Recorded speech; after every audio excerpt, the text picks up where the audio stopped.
think so. All right. Hello? Our teacher's not here. Okay. Oh, okay. Figure it out, honey. Well, we're in the right spot. Yeah. So how'd you do with your stuff? No. Well, I should redo a lot of it. Me too, but you know what? It's too busy.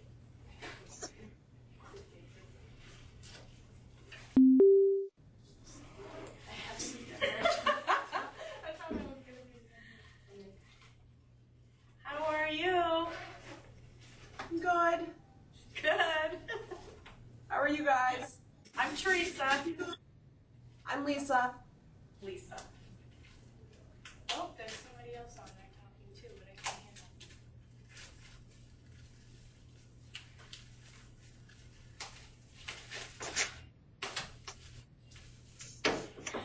No, where she is.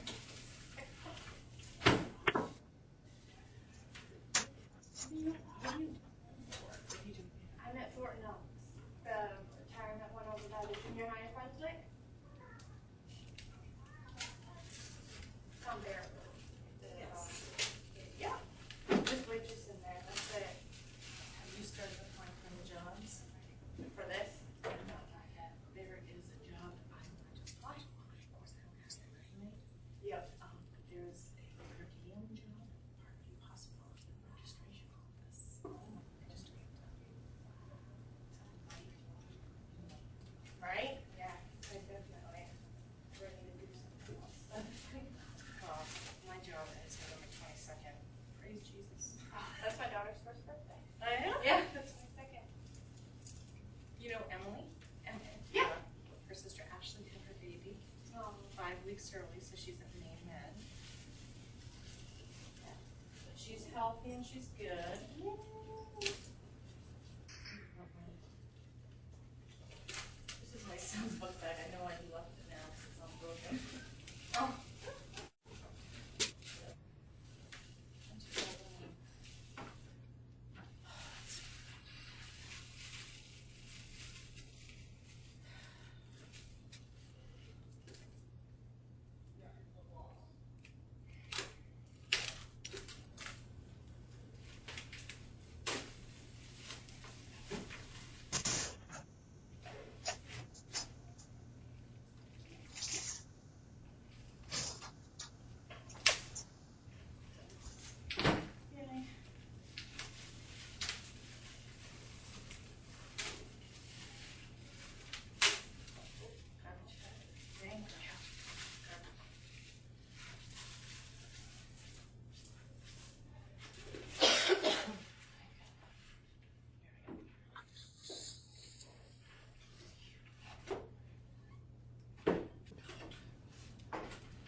I know. I would never probably be able to figure it out. Nothing at work, but doing that there because I want to be divorced. Right. Yeah.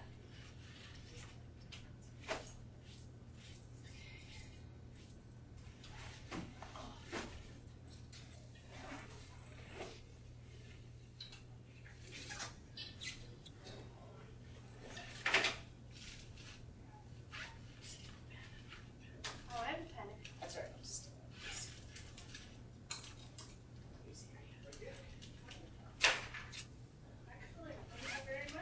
Hello. You thought I wasn't coming, didn't you? No, we thought we were very late, so it's good. And Hi, ladies. Hi. Sorry I'm late. I'm not from around here. So traffic and trying to find my way around. All right. I'm Maureen. hi, Emily. Emily. Teresa. Teresa, nice to meet you. You too. Okay, so who do we have joining me? We have Lisa Fry and who's in Noble? Lisa Leonard. Latourette? Lisa Latourette? Right? Oh no, Lisa Leonard. Sorry, Lisa Leonard. Okay, so who else is on that I can't see? Barbara Henke. Hi, Barbara. Who else? Bless you. Emily answered it when it chimed in. And I appreciate that. I Thank think you. just press the button that that was it. That's Yeah, I perfect. don't know if I did it right. Yes, you did, because everyone's connected. Yeah, I think the one's frozen. Yeah. Lisa Fry, if you can hear me, your video is frozen. Okay. So lay of the land. Yes. Okay. All right. Give me a second just to kind of get situated here. I'll probably use this. And probably turn this way. Just see. All right. Yeah, that will work. Nice cozy little room.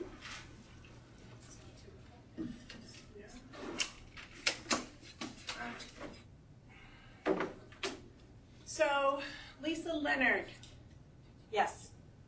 if you would, what we're gonna do is while I'm unpacking my bag and stuff, if you would, go ahead and tell us a little bit about yourself and why you chose this career path and what you might be doing now or have done in the past. Okay. Okay, we'll start with I'm 31. I have 2 kids. I currently work with Hannaford as a night shift leader. I've been with the company for 15 years. I'm looking to excel in something different. I've been there a long time. I need a change. And I want to be the kind of mom I want to be. Okay. That's my goal. Okay. So what have you been doing for 15 years at Hannaford? Photography, the photography department. I've been in pharmacy for 5 years. I went into the deli department at age 20, and I've been there ever since.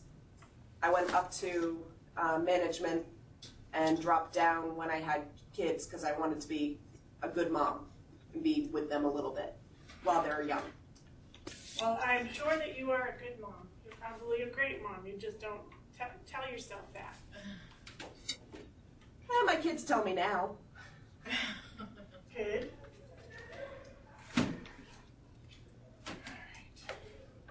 So tonight tonight is all about introductions, kind of going over the program a little bit, what books you should or shouldn't have, the expectations with Evolve and that type of stuff, and answer any questions that you might have, and we'll go from there. So I think then I heard Barbara Henke. Barbara, tell us a little bit about yourself. Hello? Hi, I just left, I just retired from the Toga SBA Hospital after 30 years in the mental health service. I am too young for Social Security, See, but, I'm testing. you know, I'm looking testing. for another career, you know, for like I had another to 10 switch years. this definition audio. Rear mic is what it's called. Darla, you're going to have to mute your mic. Sorry, thank you.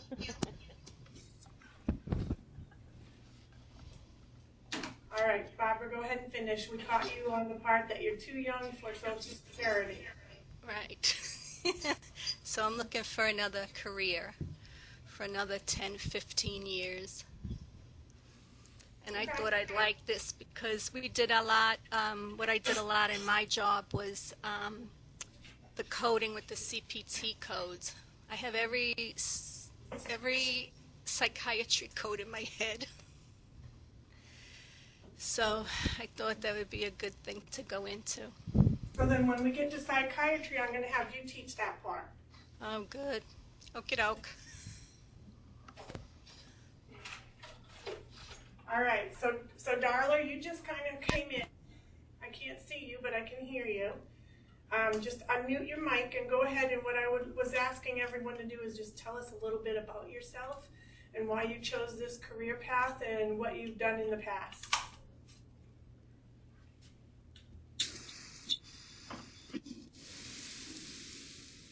Hey. Oh, can you hear me? I can hear you. Okay. Hi. I just got my microphone hooked up on this dumb thing. So, anyways, I'm Darla Bridges. I've been in nursing for over 25 years. About 3 years ago, I decided to go ahead and get my RN, and I was working in a mental health hospital, and I got injured bad enough so that I can't do it physically. So this just made kind of a common sense forward thing for me to take everything that I've learned and let's put it somewhere different. So that's about that. Okay, so you're currently not working, right? Right, correct. And what areas in nursing were you in? Well, medical, medical and psych, and I've pretty much done it all, you know. Okay, so when we get into some areas, this is definitely an interactive class, so I want everyone to chime in and kind of share some of the life experiences, because that's what I try to do in teaching this class, is bring the life experience into it so that maybe the codes make more sense to all of us, okay? Okay, thank you. You're welcome. All right, so Teresa, you want to be called Teresa or Terry? Teresa. Okay, because I have a sister, Teresa, Yeah. and she goes by Terry. Yeah. And I have an aunt, Teresa, who goes by Terry. Yeah. No, I You like never Teresa. know. So Teresa's good. So tell us a little bit about you. Well, I've been catering for a long time, and I'm just choosing a new career path.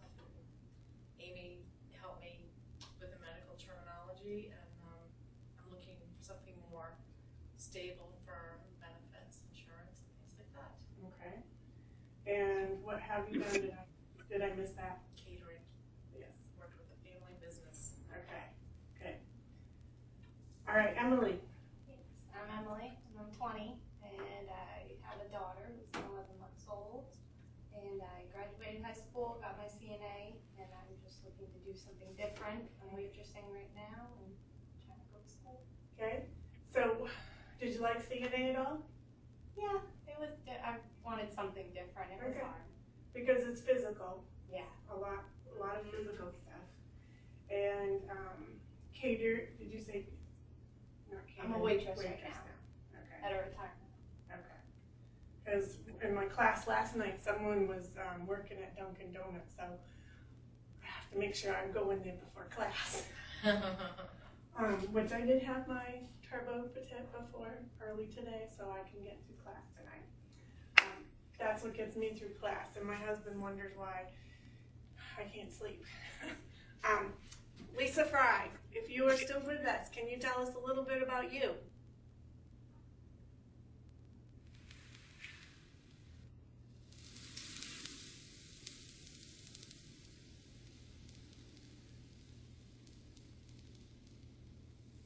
I like the music.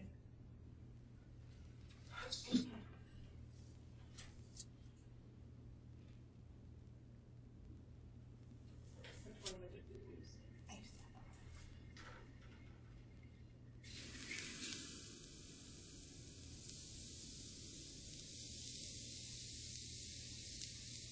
Lisa, you must be having trouble.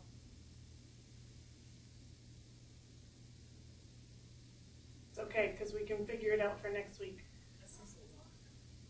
Yeah, it says that she's locked up. All right. So, you'll notice that I come in with a bag and a rolling cart.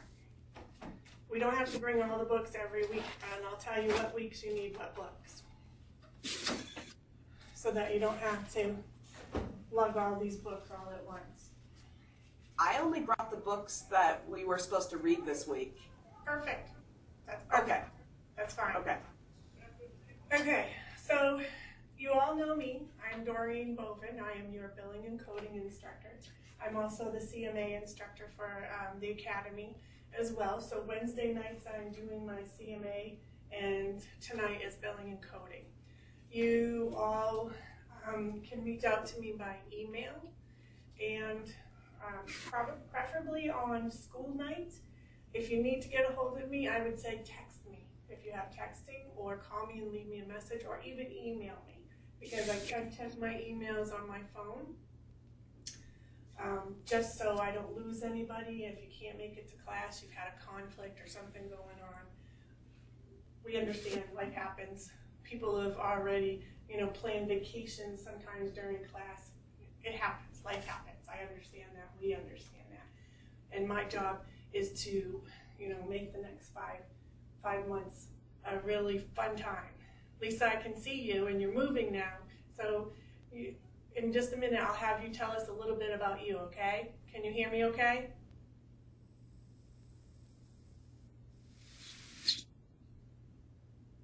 Unmute your mic.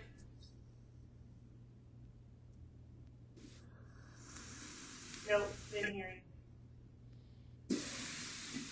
That might work.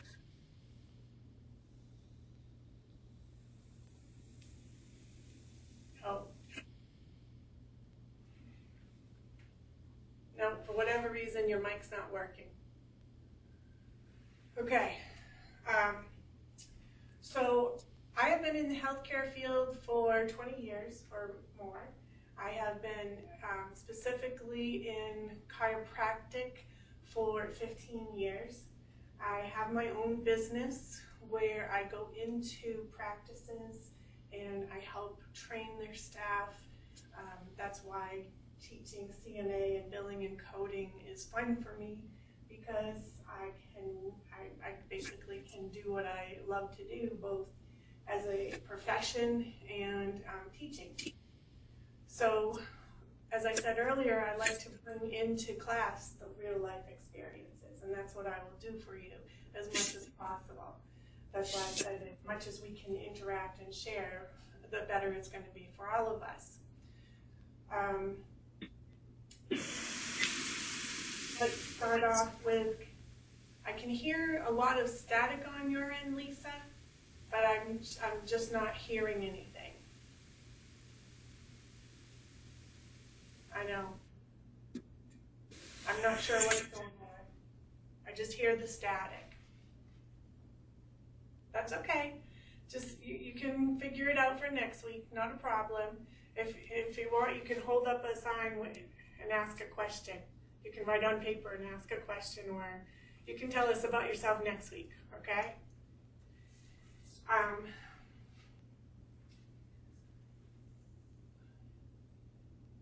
All right, let's start out with, you all got a welcome email and you all got a course syllabus. Okay, if you didn't get the syllabus, I can send you another one. And if you have it, reread it. And if you don't have it, I'll make sure you get it so that you can read it. What I'm going to ask is that a lot of information is in that course syllabus. And it tells you about how to get around Evolve, it tells you about Jabber. And so I want to commend all of you who are joining me tonight via Jabber, because that is probably the biggest obstacle doing this type of class, is trying to get connected with Jabber. Now this session I have over 15 students, so it is a combination of live classroom and Jabber and online students. I actually manage well over a couple hundred students in that combination, so any given time I might have a couple hundred emails a day or a week. So with that, what I'm going to say to you is, if you are an online student, that means that you will be listening to the recorded lecture. And so what that means is, when I get out of here tonight, tomorrow morning, I will be able to go in, download the lecture, and convert it to be able to upload it for everyone to watch. But that means send me an email on Friday or Saturday that says, can you please send me the lecture? Because it does take about 24 hours for me to process and convert it. We have not figured out any quicker way at this point in time. So for the all-knowing students, it just means please send me an email, send me the lecture for week 1, or send me the lecture for week 2, and whatever the chapter is. Because everything is done with Evolve, now that segues right into Evolve. You probably do not have access to the Ford-Nees or your Buck, and there's a reason for that. Because what I've learned in the past is students get online and they start looking around and they feel overwhelmed before they even get to class. So I wanted to go over everything before, and you're only going to get access to the first class that we're starting, and that's going to be the Ford-Nee Insurance book. And I will be going through the books next so that you all see what you're supposed to have, okay? Talking about Evolve, when you take exams on Evolve, Evolve is very picky, okay? So if it's a fill in the blank and you put a space and it didn't need a space, or you put a comma, a hyphen, or you didn't put the exact verbiage, it will spit back an incorrect answer. It will say incorrect, and then it will tell you what the correct answer is. Well, the only reason they marked it wrong was for those following reasons. You probably didn't have a comma or a space or a hyphen or capitalization or the exact wording, okay?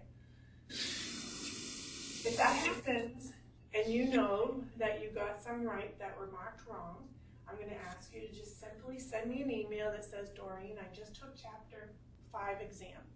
It marked number 10 and 12 wrong. Can you look at those for me and send me back a corrected grade? I will do that, but don't expect me to do it until the weekend. So that doesn't mean stop where you're at until you get that grade. It just means I won't get to it until the weekend. If for some reason I don't get you back your grade by the following week, just send me a reminder email that says, have you had a chance to look at this yet? Okay? I would much rather have you do that. I forgot about you, because I really didn't forget about you. But when I have all those emails to go through and everyone is asking for an exam or a lecture, if you're asking for a lecture, you'll pretty much get that lecture within 24 hours. Okay, that lecture link. But if you're asking me to go on Evolve and look at stuff, what I'm trying to do is make sure, you know, I'm getting to everyone's questions all at once, because I might have 6 other students who have taken the same exam and gotten things wrong. I'd rather be in and out of Evolve once than multiple times. Okay, so that's for all of you. You all have your access to Evolve because you've been taking terminology. You're either finishing terminology, have finished terminology, or started it and are in the midst of it. Let's go over books that you should have. Now, we are in October, and you will learn this in the course, but I'm going to repeat it because it bears repeating. When we start a session in October, it's always difficult because not all of the books are available. So what happens is you end up with 2014 texts and workbooks, okay? Because believe it or not, the 2015 books are not ready. They're still being published. They won't be ready until, I think, the end of October. So the change in the books is not such a change that we have to wait for 2015 books. The only books that really matter that you have the 2015 will be your HCPCS, your CPT, and your ICD-9. Okay? So one of the books, this is your Buck Step-by-Step workbook. That you should have a 2014. So for those of you listening, just check them off, because I know in the welcome email I listed the type of books you should have. So you can either check them off or you can write them down and make sure you have them. And this is your textbook, the 2014 textbook for Bucks, step by step. You probably will have the 2014 or 2015 CPC Physician Coding Exam Review. This book will be the last book that we work with, okay? So after tonight, you don't need to bring this back until I tell you to bring it back. Make a note of it so that you can just send me an email. Okay, after I go through the list of books, just send me an email of the ones that you do not have.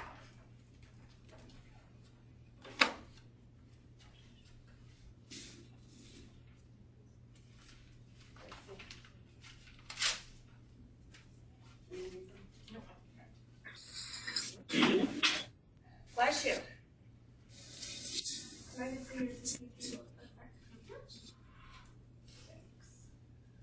All right, so here is the 2015 CPT book. You should all have one of these. Feel lucky because I don't even have mine yet. Okay? But that's all right. You don't need these yet. Thank you. So you're going to end up with a 2015 CPT book. That's a nice new cover because this is what the old ones look like. Lisa, you remember what the old ones look like. Okay? So just to give you an idea, CPT, yours should say 2015. All right. Then, this is the ICD-9 book. I don't know what colors they came out with for this year. I just know that your ICD-9 book will say 2015 ICD-9 CM across it. Now, well, does this include the ICD-10? No, it does not. Because we have to learn ICD-9 before we can learn ICD-10. That is like a national issue. You contact the AAPC and they'll tell you, you need to learn ICD-9 first, okay? This is heavy, okay? And then you should have a 2015 HCPCS book. Now, you might end up with a small one like this, and it's HCPCS, HCPCS, or you might end up with a bigger version of the HCPCS book. It might be spiral bound, and it might actually just look like,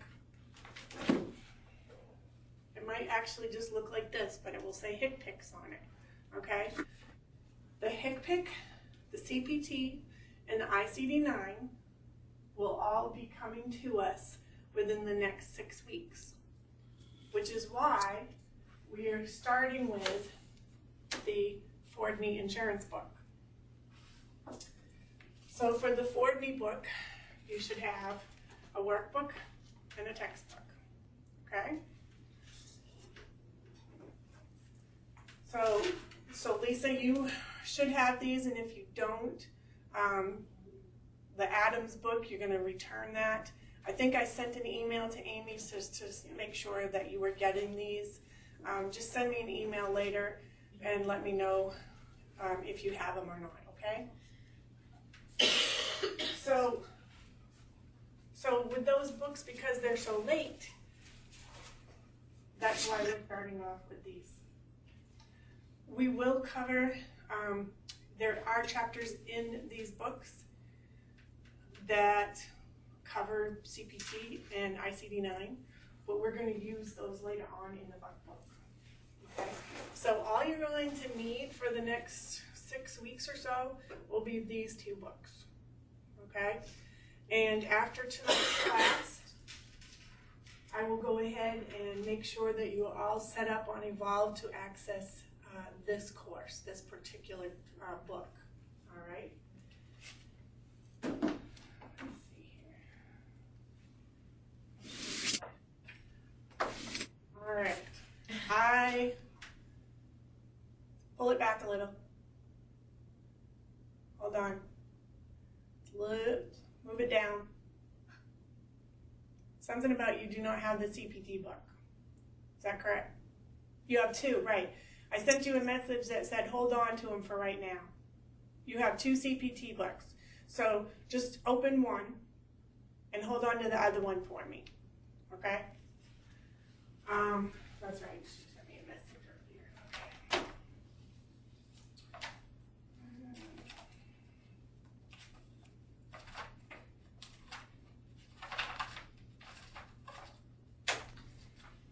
All right, let's talk about the course guide just for a second.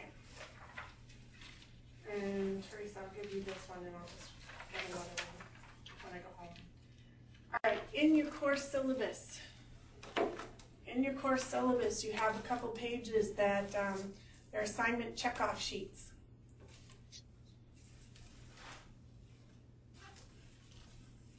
So, when you go into Evolve, you're going to have to take exam.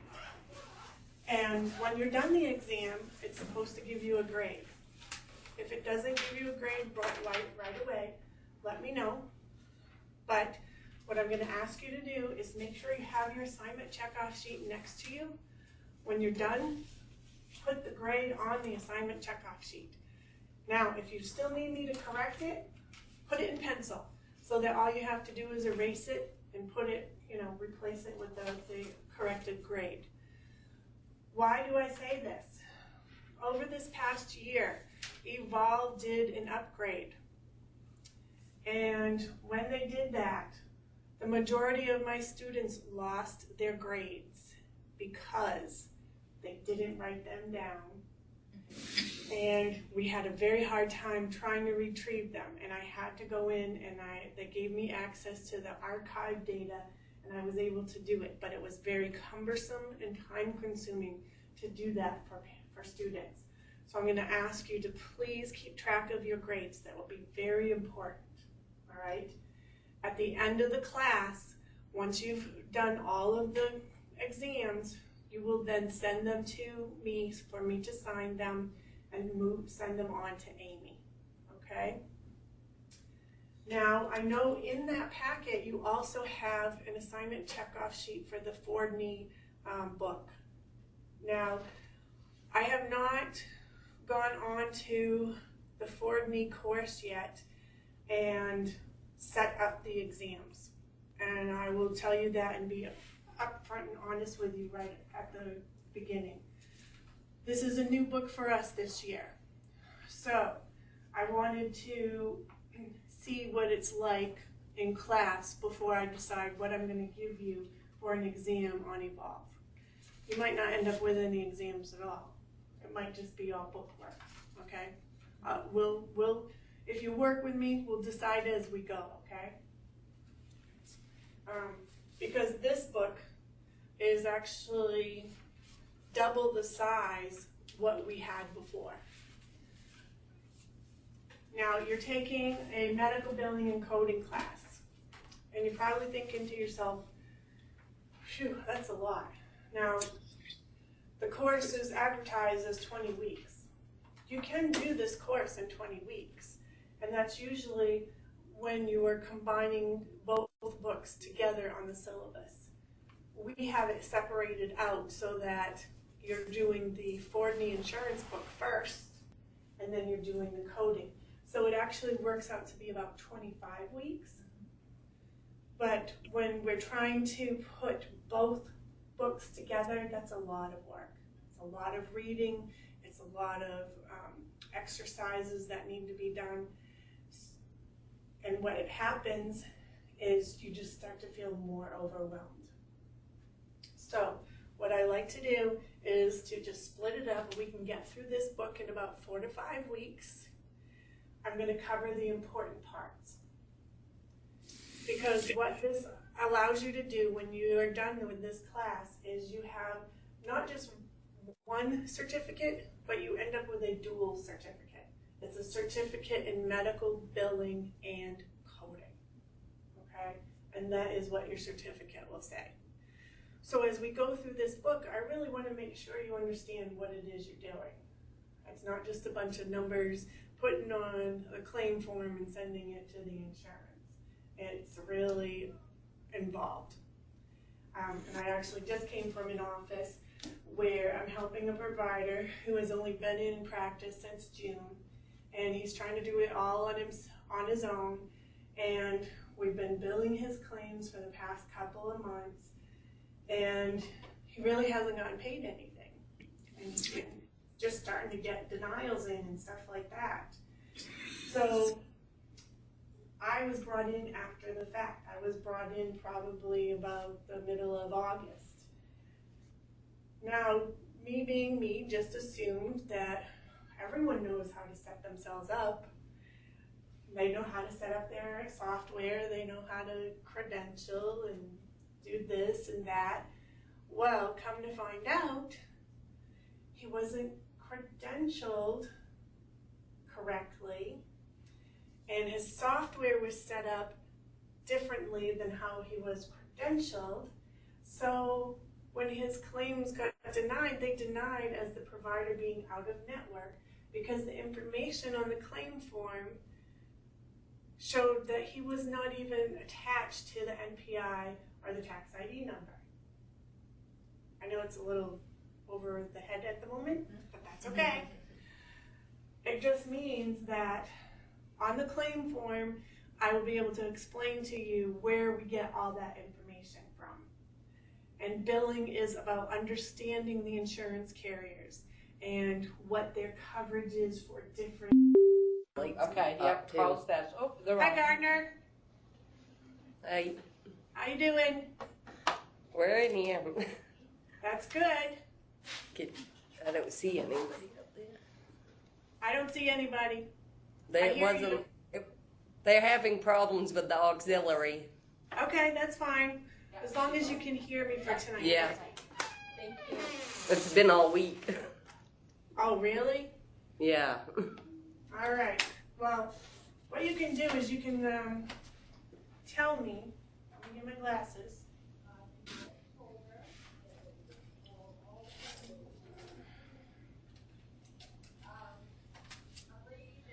So we have Lisa Fry. We have Lisa Leonard. Lisa Leonard. And then we have Emily and Teresa. And then we have Barbara Henke. And Dollar Bridges. And do I have Gardner? Is that Angel and who else? Yeah, Angel LaBelle. And there's nobody else here. Okay, Angel. Excellent. And Kristen, I didn't see Kristen join us unless she's there and I can't hear her. Sue Tapley.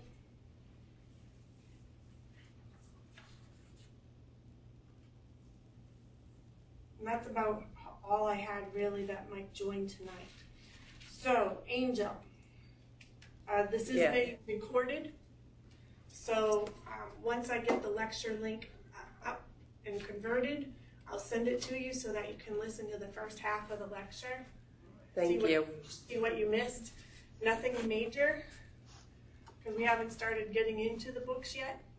I was just telling the class that for the next 5 or 6 weeks, this is the book that you're going to be using with the workbook.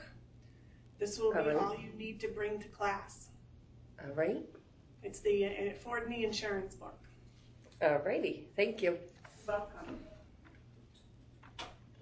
And then while I have you online with us, what I had everyone do is tell us a little bit about themselves, why they chose this path, and what they have done or are doing now for career.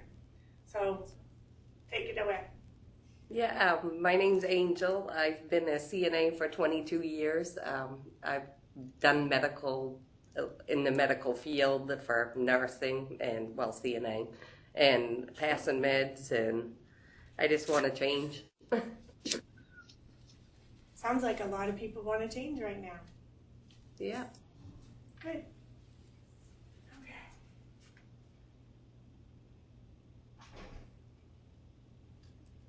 Now, we can decide to take a break about midway.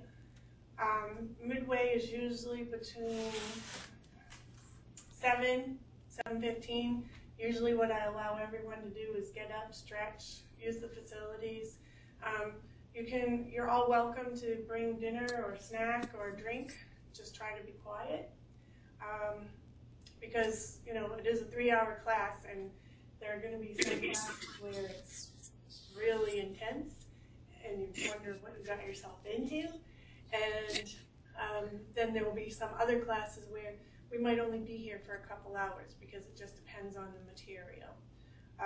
As I said, the first week or two is usually to get your feet wet, make sure everyone is connecting all right. Gardner actually had trouble, I think, the other night too. Yeah, on Tuesday night. Right, Tuesday night. Last night I had I think Wyndham was having trouble last night. Oh, Jamie was supposed to do a test call with them, but I don't know what happened to make sure things are coming up. Okay. All right. So, any questions at this point? No, Lisa's not Yeah. beeping in. Yeah. It kept beeping in the last time. You had to keep calling, canceling it. Okay. All right. So we have Darla, we have Barbara. Lisa, you're going to work on your microphone for next week so we can hear you. And so I'm going to ask that you just mute yourself or try to keep the background noise to a minimum, and we'll go ahead and get started. You can also get up and use the facilities anytime you need to. Don't feel like you have to wait till break time. So let's go ahead and get started with the insurance textbook.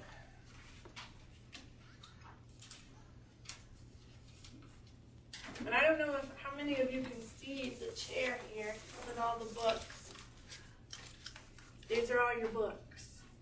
I've only received the insurance handbook and the medical office one today. Okay, so that will be the first half of the lecture that you missed. I went over every single book, but these are your books. Okay, could you send me a thing of the books, what I need? They've been ordered. Okay, thanks. Yep.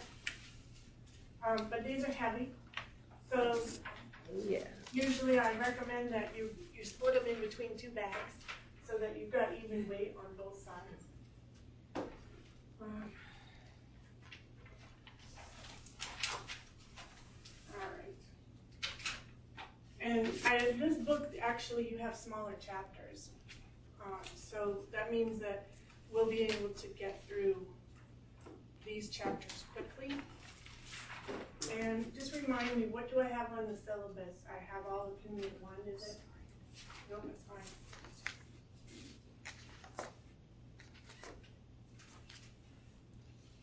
Yeah, Unit 1 is Chapter 1, Chapter 2. Okay.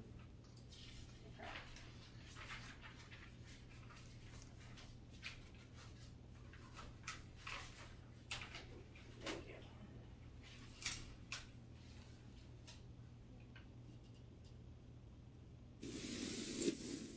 Yeah, so we'll definitely be able to break this up a little differently.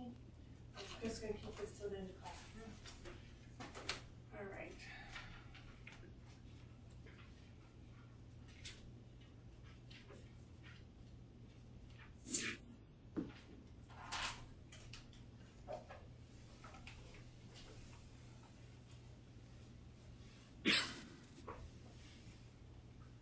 All right, so what comes to mind when you think about insurance billing, Teresa? I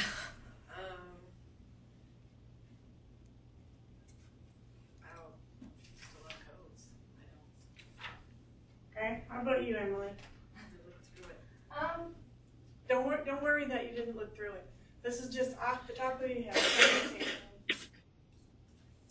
Well, besides code. Insurance. Money. Yeah. Money, money, money. Okay? It's our job as the biller to make sure that we're collecting that money. Okay? And I know it's not my money, but guess what? I get paid. So the better I collect your money, the more consistently I'm going to get paid. So people think I'm crazy, and for what I do because I love what I do. I love the numbers. I love being able to send the claims out clean and correct the first time so that I do not have to work on denials, because honestly, I cannot stand making phone calls to insurance companies and sitting there on hold because I get someone overseas to help me with my issue. And just an FYI, if you want to talk to someone who speaks English and you have to call the insurance company, ask to speak to someone stateside. Okay? I made 3 phone calls this afternoon, and it was the longest hour of my day because I was sitting on hold, and when I finally got someone, it was very hard to understand how they spoke. So that's not in any way being negative. It's very frustrating as a biller that our jobs are being outsourced overseas. It's very frustrating. So billing means that we need to be accurate with our submissions, our coding, and our billing. So it's up to us to make sure that we're accessing the responsibilities that are important as billers and coding specialists so that when we submit electronic claims, they're submitted correctly the first time, okay? When you get into a billing job and you, the nurses and the CNAs, you all understand this, policies and procedures. You probably had a policy and procedure manual. Well, if you don't have one when you go into your billing and coding job, create one. Create one specifically for you. And what it comes down to is, how do you do what you do? How do you collect the information to process the claim, okay? The information that we collect starts at the front desk, okay? So the patient walks through the door and we're greeted and we're asked for our insurance card. That insurance card is the first basis or first piece of information that we need as a biller in order to send that claim out the door. So it's important that we greet them, we give them great customer service, make them feel welcome and at home, but then nicely slide in, and how would you like to be paying for that today? Do you have insurance that will be contributing to your charges or your services here? Why, yes, I do. May I have a copy of your insurance card? You get their insurance card, voila. The biggest part of your job has just been taken care of. You have gotten their demographics, you know who they are, you've got a phone number, a date of birth, a social security. You have their insurance information. You know how they're going to pay for their services. The insurance is going to contribute something, and then the patient's going to be responsible for something. Okay? Half of your job is already taken care of. It's that simple. Yet, there are so many places out there who don't understand that is the biggest part of their job, that if they don't get that information, they're missing out on a good percentage of revenue because they either didn't collect over the counter when that patient came in, or they didn't get the insurance information so they couldn't bill the insurance properly.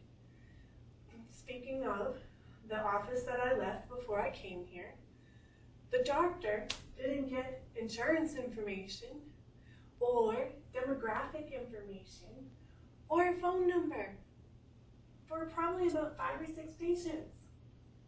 I have 5 or 6 patients who haven't been seen probably since the end of July. He hasn't heard from them. He doesn't know how to get in contact with them. he saw them about 2 or 3 visits, you're looking at easily over $1,000 worth of charges that because he didn't get the information, he can't bill. So as a biller, this is important for us. So if we're not sitting at the front office, which most billers are not, okay? Most billers are usually in the back office, unless in chiropractic you end up being a single staff, single doctor office, then you become the front desk, the biller, and the assistant to the doctor, which is kind of cool and fun, because you help build the practice. So, if you're not at the front desk, you as the biller work with the front desk to make sure you're both on the same page as to what type of insurance you need to get or what type of information you need to get. So this is where those policy and procedure manuals come in. So as a front desk, when the patient calls, this is the information I'm going to get. As the biller, this is the information I'm going to get. Then this is where I put it into the computer. This is how I enter it. So really understanding what office procedures are performed during your workday that might affect your billing. That's really the short of what I just kind of ranted and went on about. Okay. Now, a lot of people, turn the page to page 5, a lot of people really don't have an education for this. They really kind of just get thrown into the job and learn it as they go. Well, if you didn't want to do that, what do you think you would do? Well, most of you are doing it. You're here tonight. You're getting that educational piece to help you to move forward. So what are the advantages to being a biller or coder? Well, you can specialize, okay? You can specialize in any field: chiropractic, ENT, OBGYN, podiatry, naturopath, psychiatry. Mental health is actually a little bit of psychiatry. There's some overlapping stuff there. What else? Dental. For every specialty, you learn the qualification and skills needed for that specialty. Because what I'm going to teach you here in this class is all foundational. You can take what you learn here in this class and go out and find a job, and by the end of the class, decide what you might not want to do. A lot of the students don't want cardiovascular, or I think it was OBGYN. Because in our books, you're going to start with anesthesia. We're going to go into surgery. You're going to have musculoskeletal. You're going to have the female system, the male system. So by the end of the 25 weeks, you should have some idea where you want to start. Some people want to go right into the hospital, you know? And that's a whole nother area. So, but it's not that different from outpatient billing and coding, okay? What you learn here can be carried over, all right? Now, what type of image do you think we should project as a billing and coding specialist? What do you think, Lisa Leonard?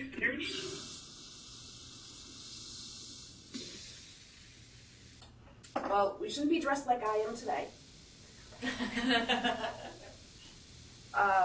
More professional looking and have that air of professionalism. I will tell you though, when I'm working from home, I'm dressed just like you are, or I never get out of my pajamas, okay? Because my clients can't see me, so they have no idea. But you're right. a little bit more like business casual.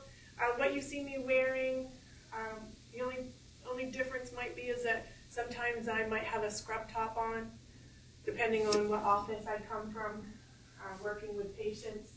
So it just depends. But normally you'll see me dressed like this, maybe some jeans. Depends on the offices I go to. Some of the offices are very casual, you know, as long as you have nice jeans, they don't care. Now, no holy stuff, no ripped jeans, no ripped shirts, or holy shoes, but definitely a nice business casual. Behavior is another important piece. You want your business behavior to be as professional as your image. So, no cattiness, no clicks. Be professional. We always, make friends with our coworkers, and you're going to have it no matter where you go throughout life. But what is it? Be the change that you want to see in the world, type of thing. Don't act this way with one person and this way with another person. Your image should be your image, should be your image. Okay?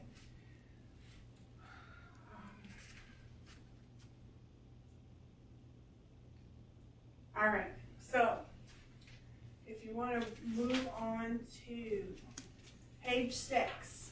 Page 6 in the textbook basically goes over the generic job description for an entry-level insurance billing specialist. Okay? I'll read you just some of the general things. Minimum education level that consists of a certificate from a 1-year insurance billing course. By the time you're done with this course, the experience level is equal to 1 year's experience. After the course, when you sit for the national exam, you will end up with your apprentice designation, and you do have opportunities out there. What I do encourage all of you to do at some point is get your foot in the door by volunteering somewhere. Find a place where you might be able to give a few hours a week, even if you start in medical records, or filing, or a doctor's office where you can come in and help out doing a few things, okay? Just to kind of get a feel of what they do, how they do it. So as a CNA, you see it more along the patient care side. But if you can get into an office, even a hospital, okay? Go into the hospital and find out where you can volunteer. Where are they looking for help, okay? And just get in a couple hours a week. That way you at least can get your foot in the door, and maybe as other areas open up for volunteering, you can get in there. Even ask if you might be able to job shadow. Say I'm taking this course, and obviously HIPAA is an issue, so you'd have to probably sign an agreement about anything you hear and see, that kind of stuff. Knowledge of basic medical terminology, anatomy and physiology, the ability to operate a computer, printer, photocopier, calculator equipment. Even being in this field for 20 plus years, there's still a piece of equipment sometimes that frustrates the heck out of me. And I'm pretty good at keeping up with technology, even though my laptop is over 10 years old. Most everything else I try to stay on top of. It's just a really nice laptop, and I hate to get rid of it. It still functions. Ability and knowledge to use procedure code books and diagnostic code books. We will, as we get into the Buck Book, and we have our coding books, we will talk about tabbing. You say, what is tabbing? Well, you can see that I have tabs on my textbook, but that's just because it's easier for me as an instructor to tab my chapters. But when I talk about tabbing, I'm talking about tabbing my ICD-9 book and my e-book. Okay? And we will get into it. You will have examples on Evolve that I will, share with everybody. Because when you're done this class, it's not about memorizing. It is not about memorizing. Remember that. There is no way in heck you're going to memorize all these codes. We are going from just over 14,000 codes in ICD-9 to about 70,000 codes in ICD-10, okay? It is not about memorizing, and you will notice that when I repeat and repeat and repeat, it's because I really want you to hear what I'm saying. It's about knowing where to find the information, which is why we tab. Because as you start looking up codes, it's going to be that much quicker to find the tab and flip to that section than it is to sit here and go like this.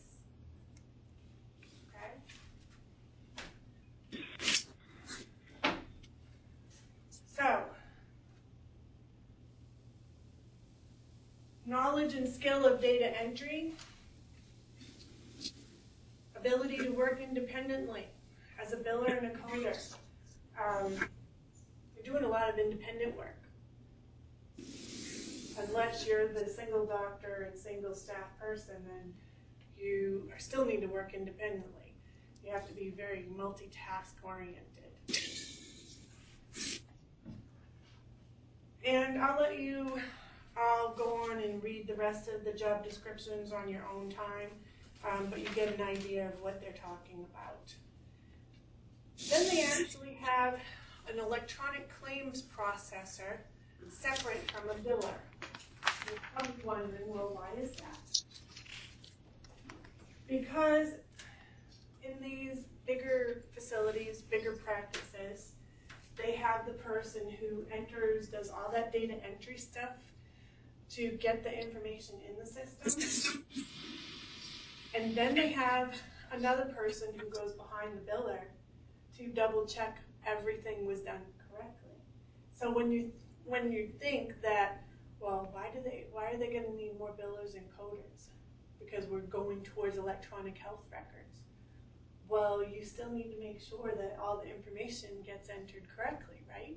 If it doesn't get entered correctly, then what happens is on the back end, after we build the insurance and the insurance has processed it, the remits come back, the explanation of benefits. And then I sit there and I have to post whether it's a payment or a non-payment. And when it's a non-payment, I sure as heck hope that it's going to the patient's deductible and that it's not a denial. Because then that means I have to get on the phone, call the insurance, and find out why it denied if I can't understand the code for rejection on the explanation of benefits. So again, everything is a full circle. You have to start at the front to make sure you've got all that information so that when it flows through and you end up posting that payment or whatever you get, you know why it denied. And being a biller slash processor slash coder, there's nothing more frustrating than a system that is not working. And when I talk about systems, I mean those office policies and procedures where there's a system created, okay? The patient calls on the phone, we schedule the appointment, they come in for their appointment, we collect this information, we put the charges in, we send the claim out, the claim processes, we get the remit back, we post the remit, we bill it, and they're balanced. That's if there is one cog in that wheel that gets stuck or missed, by the time a week or a month goes by, you could end up with a stack of rejections and denials as high as this pile, depending on the size of practice and number of patients that you see. Then you have to hire someone just to work the pile of rejections. So you better off trying to figure out, how did it happen so that it doesn't happen anymore? Make sense? Yep.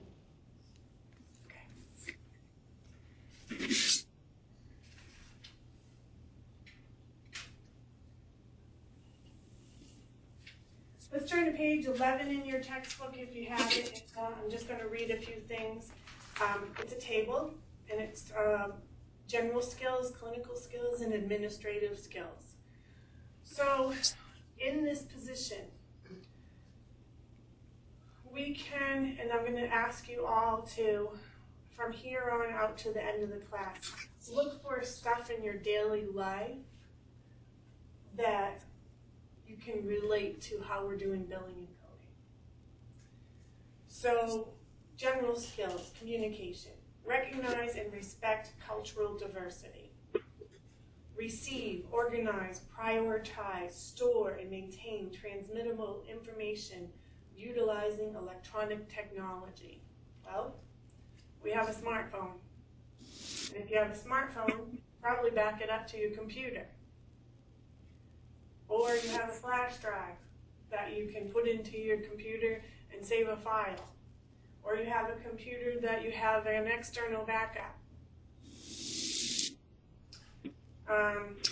Serve as a patient advocate, professional and health coach, and a team approach. Legal concepts. Follow employers' established policies dealing with the healthcare contract. Instruction, educating patients in their responsibilities relating to third-party reimbursements. This is probably one of my pet peeves. Educating patients in their responsibilities relating to third-party reimbursements. Teresa, do you have insurance? Okay. Emily, do you have insurance? Okay, so do you know what your copay or your co-insurance is when you go to the doctor's office? Yeah. How do you know that? Just going to the doc. Well, it says it on my card. Okay, And I always get a letter every year if it changes. It's changed a couple times. okay. I started off with health insurance that used to have a $5 copay. You don't see those anymore. Every time they go up and up. Mine's 40. It is your responsibility as the consumer to know what your health insurance covers or not.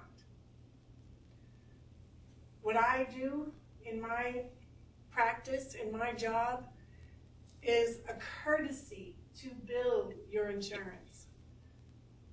The offices that I work with, it is a courtesy that we bill your insurance. And that's how we tell the patient. It's a courtesy that we bill your insurance. It is your responsibility to know what your coverage is for chiropractic care. And we even give them a form that says, here are the questions you should ask your insurance. We will even verify their insurance for them so that when they come in, we know, number one, what we're going to collect, but then we go over it with them and we have them sign the verification form acknowledging their benefits. So they can't say, well, I didn't call or I didn't know. And part of signing that verification, they're also signing a paragraph after they have read it, and we've explained it, that they are responsible for their portion within the practice based on their plan. And if it's not covered, they're responsible for that too. So we go above and beyond letting them know what their coverage is. How many places out there tell you what your benefits are? They don't. This has nothing to do with insurance, but the example relates. I needed to bring my vehicle into the dealership, and I figured it was just really quick and simple, so I probably shouldn't get charged, or something very nominal would be charged. And it was $114 later. I said, I was not expecting that. So how do you think a patient feels when They've come in for their care. You don't tell them what their benefits are. And they're getting ready to leave. And you tell them, your bill's $206 today. And they look at you like, huh? What's that for? So then they pay it. But more than likely, you'll probably never see that patient again. Because you just caught them off guard. Now, some of the specialties have just a copay. And that's fine, but for specialties or providers who might not be in network, that patient's responsible for all of those services because they decided to go to you. So you should tell them. You should be considerate enough to at least let them know your charges for today are, and your insurance does not cover this, this, and this. Our payment policy is that you at least pay at time of service. And if we need to work something out with you, we will do so. But please let us know ahead of time. Your primary care probably doesn't tell you your benefits, but they always just collect copay and send you a bill later. Surgeon's office, x-rays, labs, that type of stuff, they send you a bill. And then you track when you get it. Right? Okay. So, help to educate your patients about their benefits. And the best way you can do that is to understand your benefits. You are the consumer as well. So if you want to go see a chiropractor, what are your benefits? If you want to go see a dentist, what are your benefits? Call on your benefits. Find out what it would be to go, just for the heck of it, to see, a chiropractor or a dentist or cosmetic surgery. Okay? Just call and see what it would be. Clinical skills. Basically, it might be performing phlebotomy, including venipuncture and capillary puncture. Administrative skills. Preparing submittable clean insurance claims, applying third-party and managed care policies, procedures, and guidelines, performing procedural and diagnostic coding for reimbursement. Just some of the things.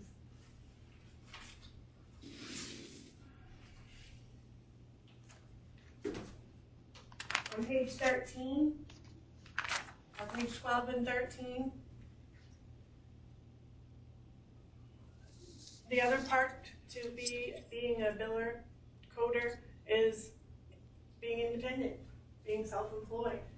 I started what I'm doing, over 15 years ago because I wanted to stay home with my children, okay? So it is very doable. And how did I learn? I started volunteering in an office. And basically I went in a few days a week. It was during what they call mom's hours, and just did some filing and started learning about the office and how they did things. And sure enough, by the time my children were both in school, I could still work mom's hours, but I ended up with a part-time job in the office. And as they got older, I decided that there was actually a need for what I was learning to offer to other offices. Because there's seminars, there were seminars twice a year, I went to the seminars, I learned as much as I could. I love learning. So you can become an independent contractor, you can be self-employed, but you need to start at the bottom and learn the different aspects of an office. So when you go in and you talk to them about your services, they know that you know what you're talking about. So I learned every part of the practice. I learned the front desk, I learned the assisting the doctor, and I learned how to do the billing and coding. So when I go into an office, I can train at the front desk. I actually fill in for offices depending on when they have people out. or call in sick, or they let someone go and they need someone for a while to fill in till they find someone else. It's those types of skills that make you more marketable. Okay? But if you don't want to do that, then you can go work for an office or even a hospital. We talked about image and behavior. Standard of ethics on page 17 in your textbook.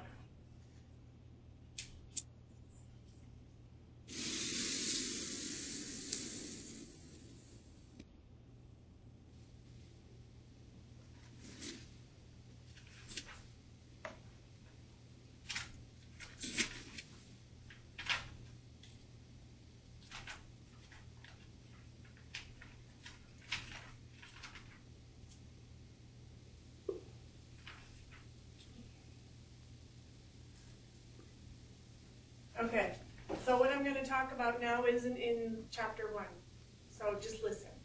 There's nothing that you have to worry about. There's actually two types of main billing. You have facility billing and professional billing. Your facility billing will be your hospitals, your rehab centers. Your professional billing will be your physician offices. Okay. Your physician offices can also be non-physician providers. These are actually people who obtained a degree and they can prescribe medication. So a doctor of osteopathy, they can prescribe medication, they can treat you. They also should have a provider number, which we know as an NPI number, a National Provider Identifier number. All of your payers, all of your insurances, they have payment schedules. And these payment schedules are based on the payer type. Is it a managed care? Is it a workers' comp? Or is it Medicare? If you have Medicare, underneath the physicians, they are paid based on an RVU. What is an RVU? It's a relative value unit, and we will go into that more when we get into the specific insurances. We talked about office procedures a little earlier. These are procedures that you perform during your workday in the medical office or the facility. So scheduling the appointments, registering the patients, documenting your encounters, and entering charges, filing, bookkeeping, accounting. Some of that is still being done on paper. So if you see offices that are actually still paper and part electronic, that's called a hybrid system. As a billing specialist, your title might be electronic claims processor, medical biller, reimbursement specialist, medical billing representative, senior billing representative. So if you're looking for a job as a medical biller, look at how they are advertising for medical biller. It's not just medical biller. Some other positions that might be open or available would be a multi-skilled health practitioner or a claims assistant professional, so a CAP. You help to organize, file, and negotiate health insurance claims of all types. With the AAPC, you end up with a CPC or a CPCH, but if you go to a HEMA, I think it's a CCS. So everyone has a different acronym. We talked about the different the varying responsibilities in the office for a medical biller. We talked about the roles. Your certificate program includes your medical terminology, and obviously you're familiar with the computers and keyboarding and that type of stuff. Talked about the advantages. And we talked a little bit about skills. So your skills, medical terminology, and A&P, where are you with that? You all done with Teresa, with your med term and A&P? Yep. we're just working on resumes now and get everything in. Okay, great. You too, right? Okay. So then also, as part of your skill set, we're going to be learning the coding, obviously some reading skills, math, that type of stuff. Billing and collection techniques. So I don't want to hear you say, that's $10 today, give me your cash.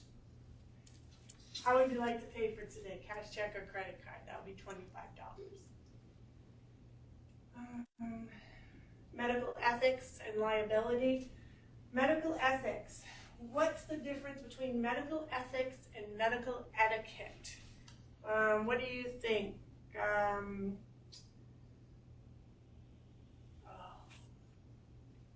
Barb.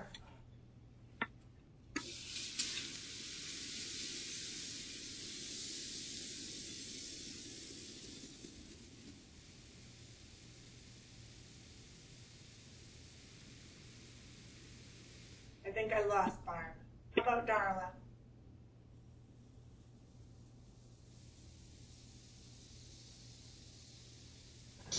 Hi. Hi. I think the medical ethics is a national setup of rules, regulations, and policies to follow as far as all the laws and things go. And I think that, what was the other one? Etiquette, medical etiquette. Etiquette is probably more organized per facility that you're in or doctor's office. Or Pretty much. just general mannerisms of, professionalism. Right. Medical ethics are not so much laws as they are, conduct that's generally accepted. And etiquette is pretty similar in that you're holding yourself and where you're working is holding you accountable for your professionalism and your behavior. So as I mentioned early on in class, it's your image is your image is your image. You don't want to be deceitful or present yourself in an odd way at any given time. You want to really show who you are all the time. So those kinds of things.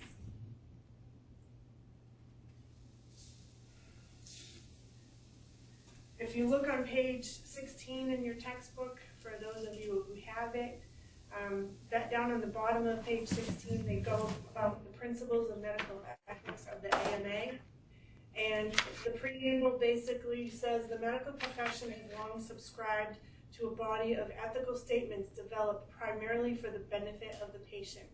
As a member of the profession, a physician must recognize responsibility not only to patients, but also to society, to other health professionals, and to self.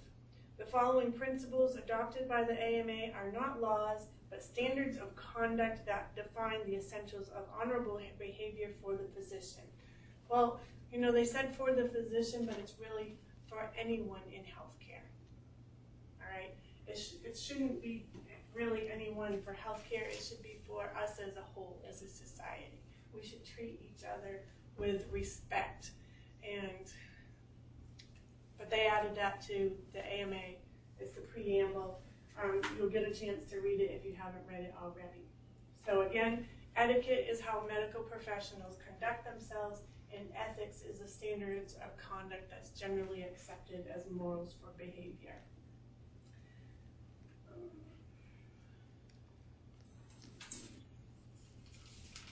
What is employer liability? Employer liability are, on page 18 in your textbook, physicians are legally responsible for staff actions. This is either vicarious liability or respondeat superior. Even though you work in your provider's office, your provider is responsible for your actions. So if you have a Facebook page, I don't suggest that you friend all of your patients. Especially if you're a party person and you're whooping it up one night and you don't remember it the next day and you've got pictures all over Facebook. That's not a cool thing. Your actions as the biller or as any person or staff member of that office really can hold legal ramifications for your employer. You might not think about it now, but your image reflects on that of your employer, okay? So, as billers and coders, we can be held responsible for our billing errors, all right? As a self-employed independent contractor, I have liability insurance. I'm not perfect.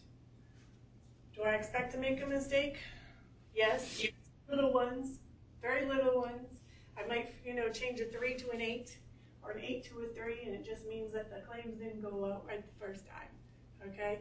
Especially when you copy an insurance card and it's all garbled and you're sitting there trying to figure it out, and the person at the front desk didn't think when they took the copy to write out the numbers for you. That's where that cog in the wheel got stuck. Can I ask you a question? Yes. On that, if that ever happened, do you as the biller and coder, are you allowed to call that patient? Or do you to the front desk? I mean, just. I am. I'm allowed to call and say, Mary, you were in here and so-and-so copied your card, and I'm trying to read it because, we didn't clarify the number when you were in the office. Can you please read your number back to me? And that's fine. But if it's a blatant, when you, zoom in on the number and you can see that it really should have been an 8 instead of a 3. Because when you get into electronic health records, if you haven't already, all right, it's always free resolution. If you scan the information into the system, it doesn't come up on the screen all blown up, okay? It's the original size. So if you have really good eyesight, you probably could make out that it was an 8. But I blew it up today. I magnified it as big as I could, and it was clear as day. It was supposed to be an 8, not a 3. And the front desk entered it as a 3. So here I am billing out these claims since June. The patient's coming in wondering, why haven't I gotten any claims processed? Well, I had to look. I went, and what I did when that type of situation comes up, I go into the electronic health records and I pull the paper chart out and I go through every paper and match it against what was entered in the system, and that's how I figured out. We had, transposed the number.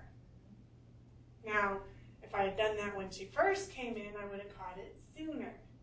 But I just figured it was entered in there correctly. So this is why we have job security, all right?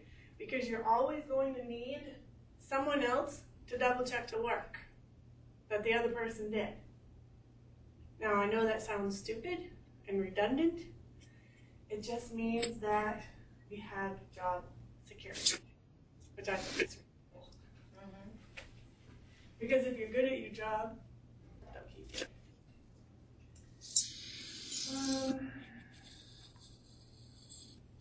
So, what are the future challenges? What I tell my clients is that there's not enough time in the day for me to read up on all of the billing regulations for all of the payers.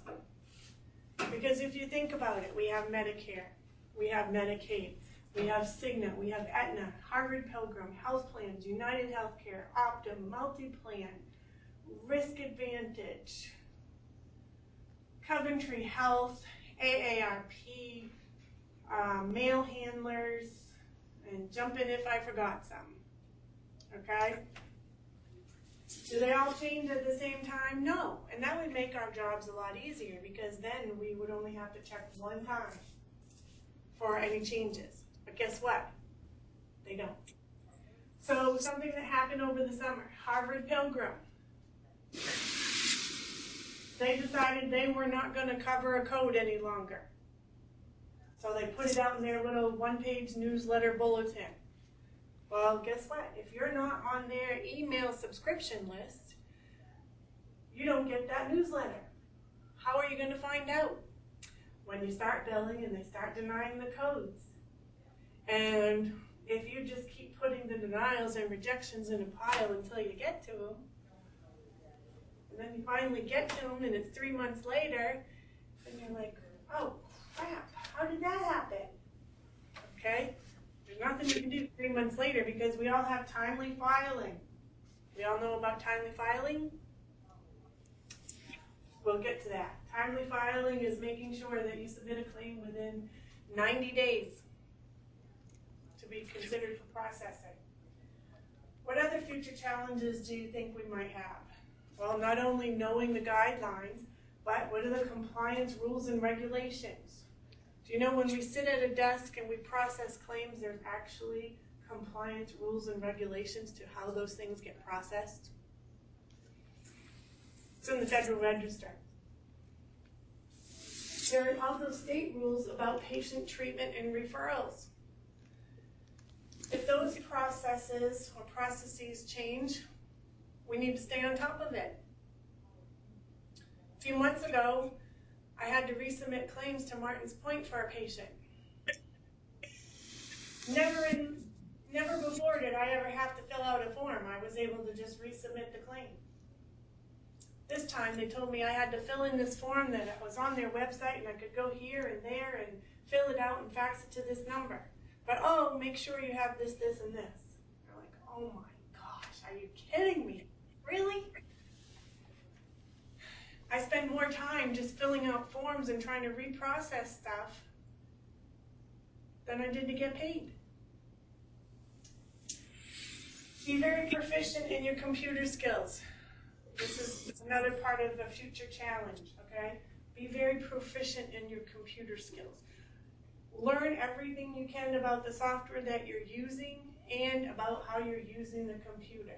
Because I might come up to you and say, Emily, can you go into Excel and put together this spreadsheet for me real quick? Okay? Believe it or not, that's a skill people are looking for. Excel is a good thing to know. Learn your electronic billing software for every payer. Now, what do I mean by that? Believe it or not, the payers actually offer electronic billing on their website so that you do not have to buy software. But it's crazy because if you are credentialed and are enrolled with 6 different payers, that means that you have to have 6 different usernames and passwords that have to change every 30 days in order to access information. So you're better off using a clearinghouse where you only have to log in with 1 username and 1 password, and you have access to all of your payers that you were enrolled with, and you get all of the claim information and remits that you need. It might cost you a little bit of money, but it's worth every single penny. Know how to interpret insurance documents, okay? Every remit or explanation of benefits is just a little different. Because this layout doesn't match this layout, doesn't match this layout. But all the information from them gets into the computer and means all the same thing. They just wanted to all be different.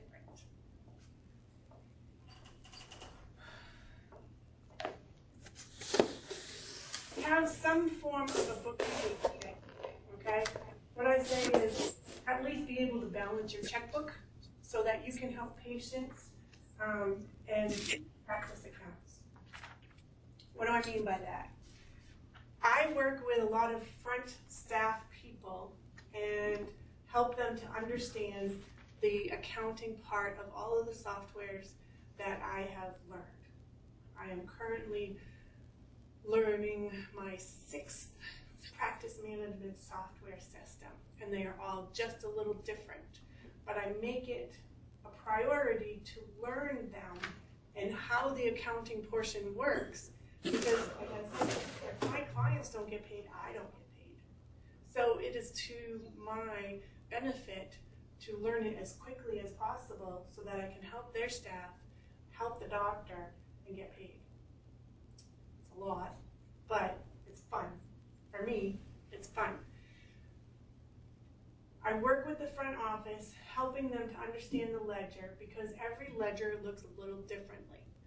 But compare it to your registers, your check registers, your Quicken, your QuickBook, whatever it is you use to keep your bookkeeping, okay? Your home budget, whatever it is.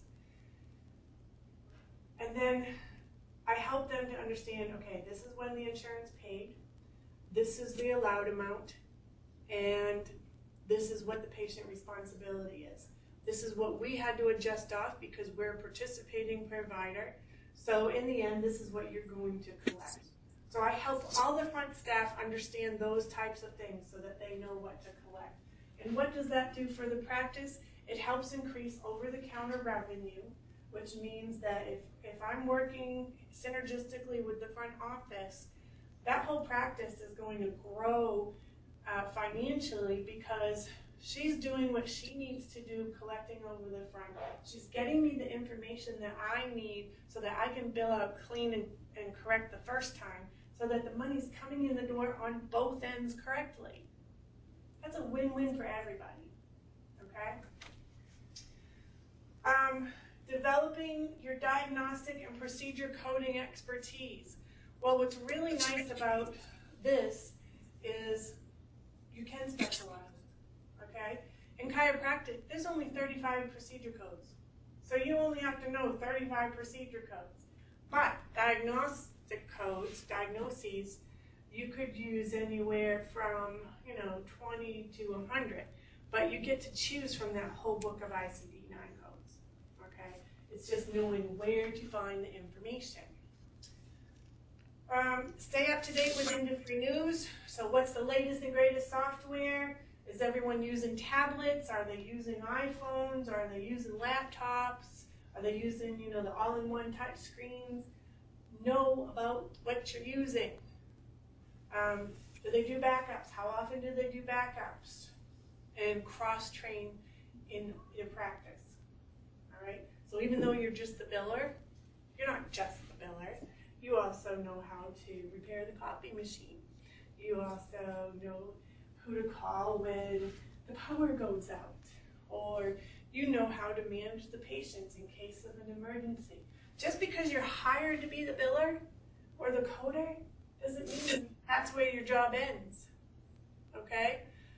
Not only do I help all my patients with billing, my clients with billing and coding, but I do compliance, I do HIPAA, I do training on their computers, and I even do some webinars. So you will find areas in the practice that you like to do, and you must take on to help yourself and help your practice. And stay certified. If you're going to become certified, stay certified. When you're done this course, it might have changed since I started, but you will have to at least get 12 CEUs after you pass the national exam. Once you become certified, I think every 2 years you have to have 36 CEUs. It's really easy. As a CNA, did you have to do, We have 12 hours of in-service a year, okay. or 12 total hours every year. The CEUs are really easy. You can go What right are to CEUs? CEUs are continuing education units. Okay.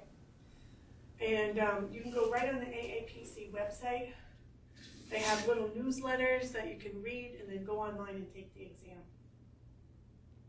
You also get the magazine right in the mail, so you can read it there and then go online and take it. You can attend seminars or do on-demand webinars. Those are things that you have to pay for. And what I do is usually I will pay for 2 a year, but the majority of my CEUs I can get by reading the magazines and going online and taking the exams. Then because you're in a practice and you deal with clearinghouses and other vendors, they offer webinars online that you can also get a credit here and there. So just last month through one of the clearinghouses, I was able to attend a seminar that gave me a CEU toward my okay, so you can find ways to get them. Attending a chapter meeting for coding, you can earn a CEU or two. So just, you have to look for it, but they're out there and they're free. Any questions to this point?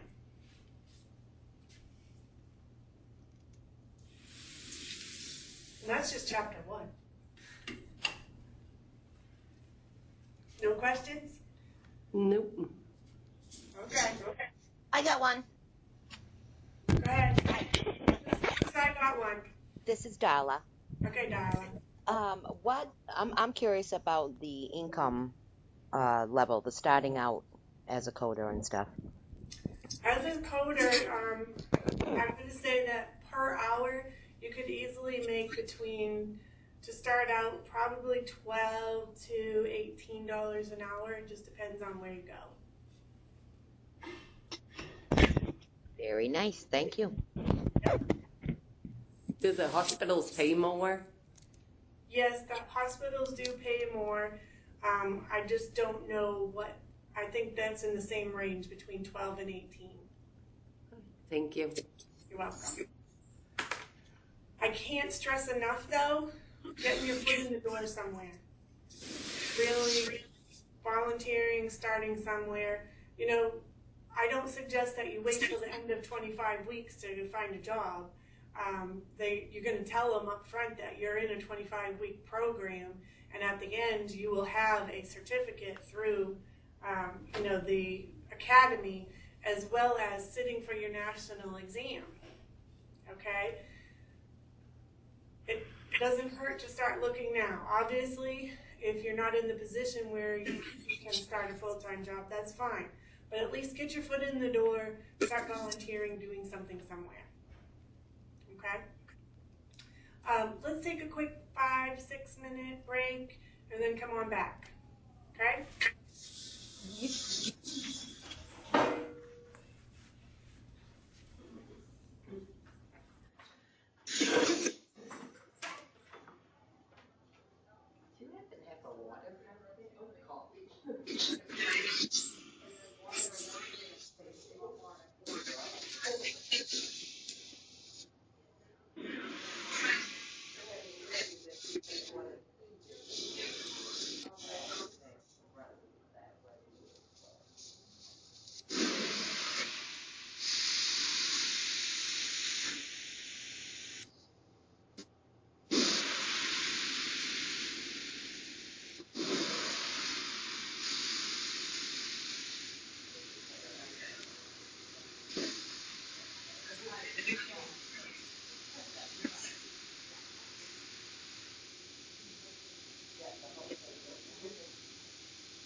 dress like that, right?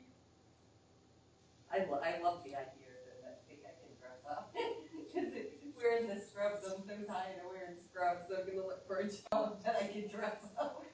I want an office I don't have to wear work scrubs. 22 years of it, I'm done. I'd love to be the t-shirt queen. But there's some places they say that they allow that. You don't have to dress for the ill. Yeah.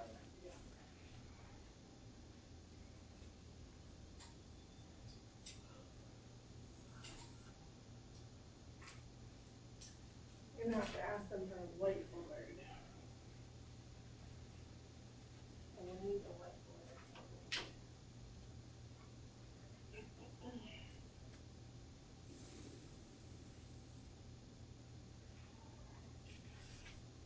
Another place I think about maybe If I wanted to volunteer somewhere, would it be easier to go? I know I've volunteered at Big Post before and stuff, and I've done volunteers in medical records office and all that. But would it be better? Because I'd like to do something. If you could go into the chiropractor's office and ask them, just ask if they can let you job shadow or any kind of volunteer work. Where do you live? Right now.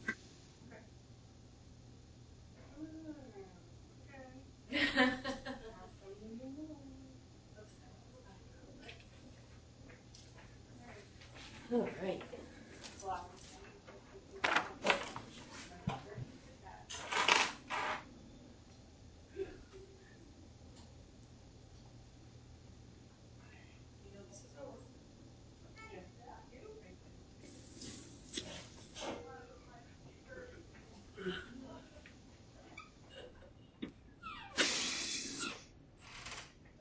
Once you get it, you get it.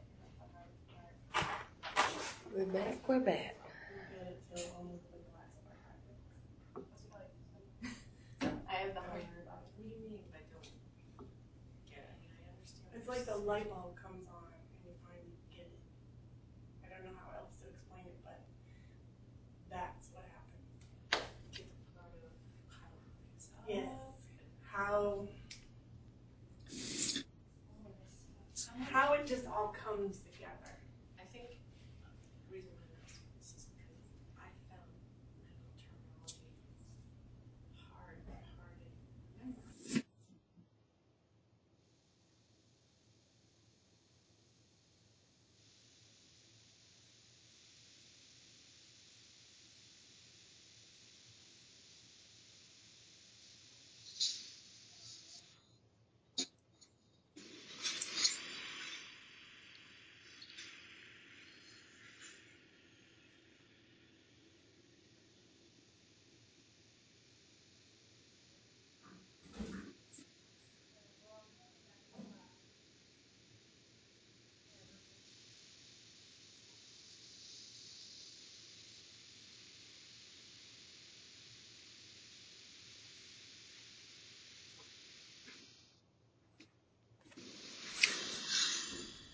Are we all back? Yep.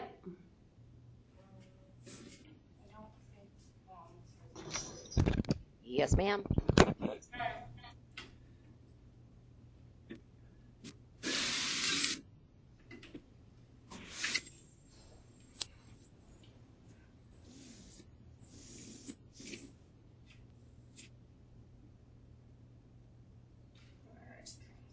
Angel, you hanging in there? Yep. Okay, good. All right. I'm doing the medical terminology now, actually. I'm taking that on Tuesdays. Lucky you. Yeah.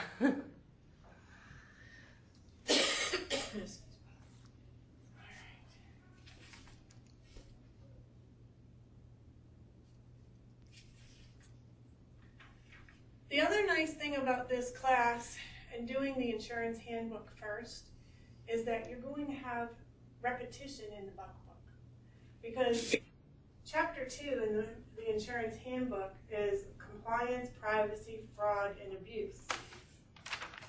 And if you look in your buck book, when we get to it, there's also going to be a section in there for compliance.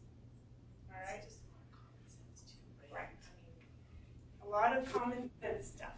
As I said, You know, we haven't gotten to where we are today without learning all of this stuff already. It's just a matter of when we're pulling the information, are we pulling it out of the right folder in the file drawer in our file cabinet, in our brain, okay? That's how you have to think about it. Everything we've learned up to this point in our life is stored in our brain somewhere.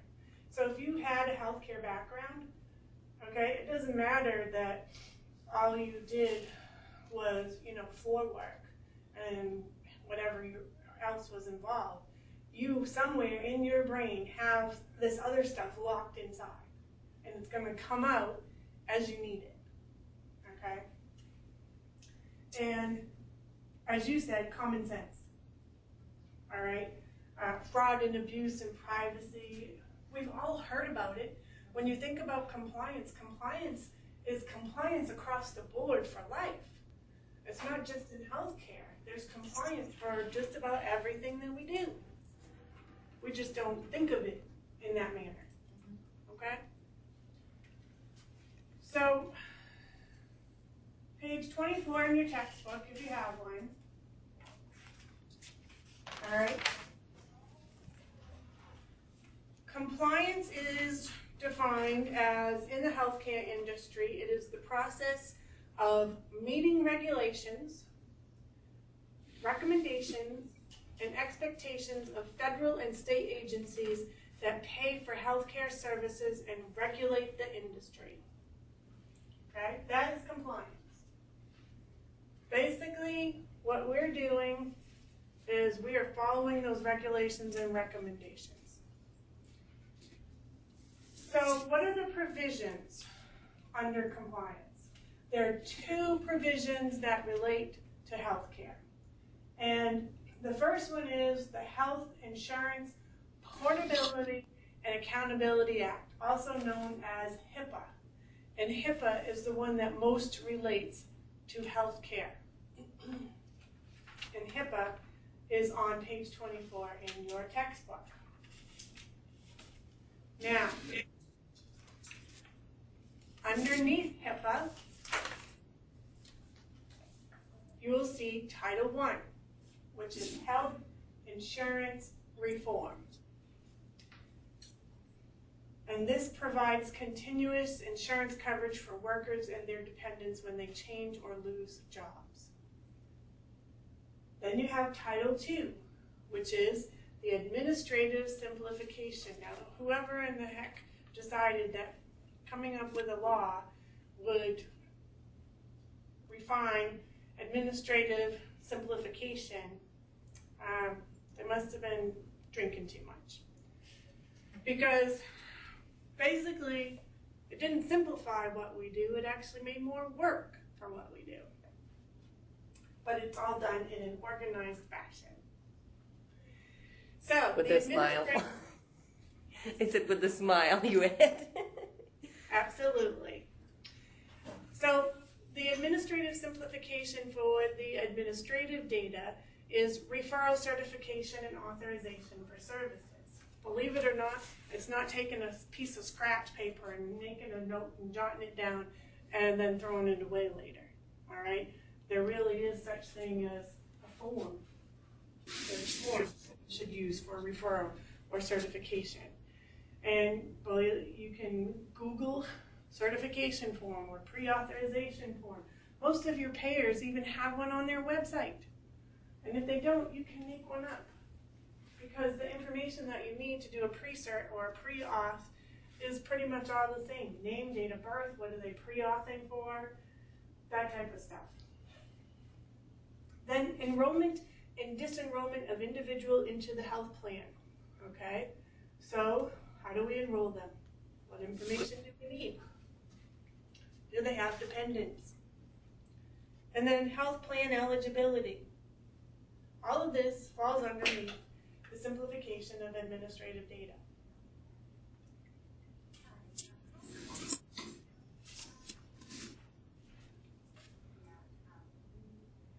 So, if you talk about the two parts of administrative simplification provisions on page 24 in the right-hand column, the first one is developing and implementing the standardized electronic transactions that use common sets of descriptors, and that's basically a standard code set. And then the second thing is the implementation of privacy and security procedures to prevent the misuse of health information by ensuring the privacy and confidentiality and the security of health information. Okay?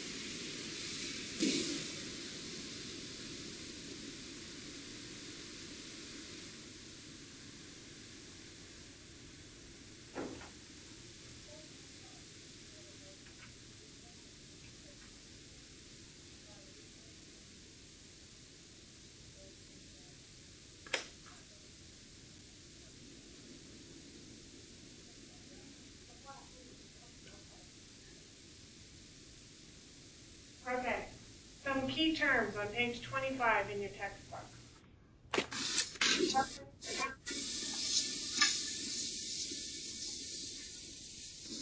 Department of Health and Human Services. Okay, someone has a mic open. All right, key terms, covered entity, electronic media, healthcare provider, security officer, transactions. These are some of the key terms. Page 25, key terms. Electronic media, right-hand column. Transaction. A transaction refers to the transmission of information between two parties to carry out financial or administrative activities that are related to healthcare. So when I put the information in the computer to create a claim, I then send it electronically through the clearinghouse to the payer. That is a transaction.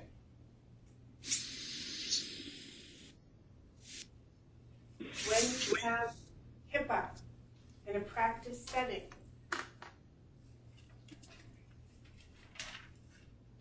over on page 26, HIPAA in a practice setting, okay? This is where we talk about a covered entity.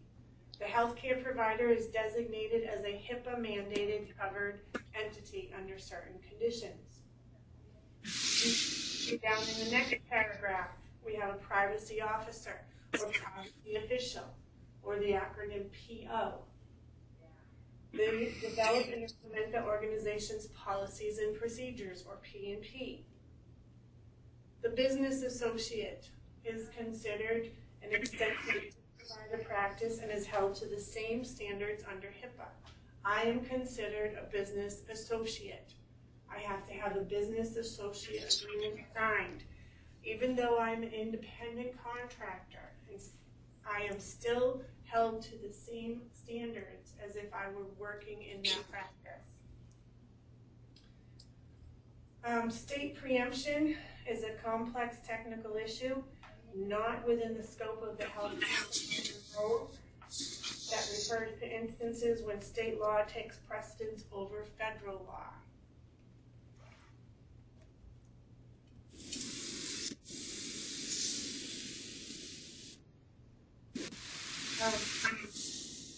Confidentiality is using discretion in keeping secret information. Consent is the verbal or written agreement that gives approval to some action, situation, or statement.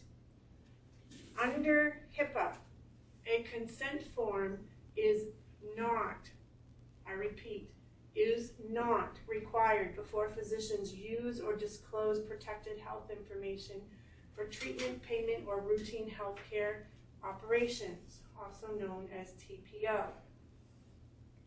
Why do you think that is? Barb?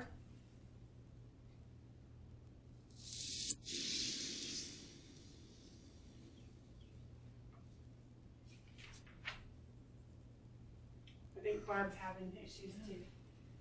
Okay, turn the page to 28. Authorization. Under the HIPAA privacy rule, authorization is an individual's formal written permission to use or disclose his or her personal identifiable health information for purposes other than treatment, payment, or healthcare operations. An authorization form is necessary for use and disclosure of PHI that is not included in any existing consent form agreement. So make sure on page 28 you see a release of medical information, and the release itself has to be HIPAA compliant. Okay, so you can actually Google what is a HIPAA compliant release of records form and see other examples out there. PHI, we've talked about PHI, protected health information. It is any information that identifies an individual and describes his or her health status, age, sex, ethnicity, or other demographic characteristics, whether that information is or is not stored or transmitted electronically. So, when I tell my front desk to get the PHI, that's the information they're getting for me to make sure that I can get these claims billed and out correctly.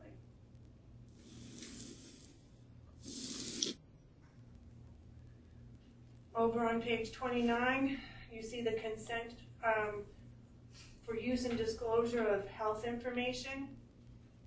And right in the example, it tells you that the information is to be used for planning care and treatment, communication among health professionals, applying diagnosis and service procedures and surgical information to the bill, verifying services billed by the third party, and assessing quality of care and reviewing competence of healthcare professionals. The patient then understands that a complete description of the disclosures can be asked for. The patient has a right to review the notice prior to signing the consent, and you can go on and read the rest of it on your own.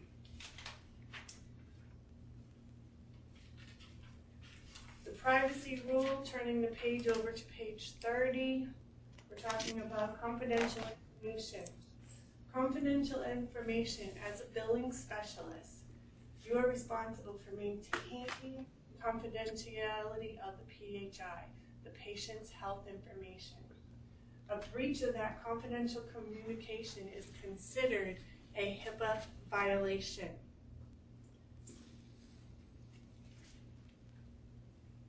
So the employee confidentiality statement over on page 31. You are an employee of the ABC clinic. You have been trained as an insurance billing specialist. You recognize that you're responsible for complying with. You will treat all the information received during the course of your employment, which relates to patients, as confidential and privileged. Wherever you go, you will end up having one of these forms to sign. You'll all have HIPAA and compliance training. Privileged information on the bottom of page 31 in your textbook. This relates to the patient's treatment and progress. It also means that the patient must sign an authorization to release this information. Non-privileged information consists of ordinary facts that are unrelated to the patient's treatment, such as the name, the address, and the insurance information. Patient's authorization is not needed for most of this information, and information is disclosed on a legitimate need-to-know basis.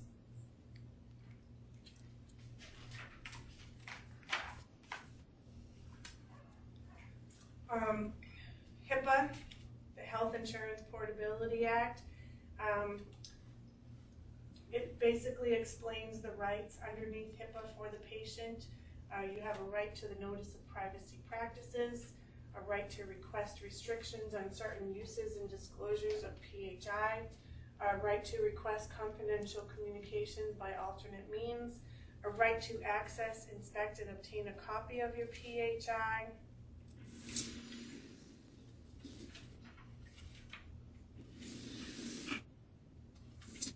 a right to request an amendment to your PHI, a right to receive an accounting of disclosure of PHI.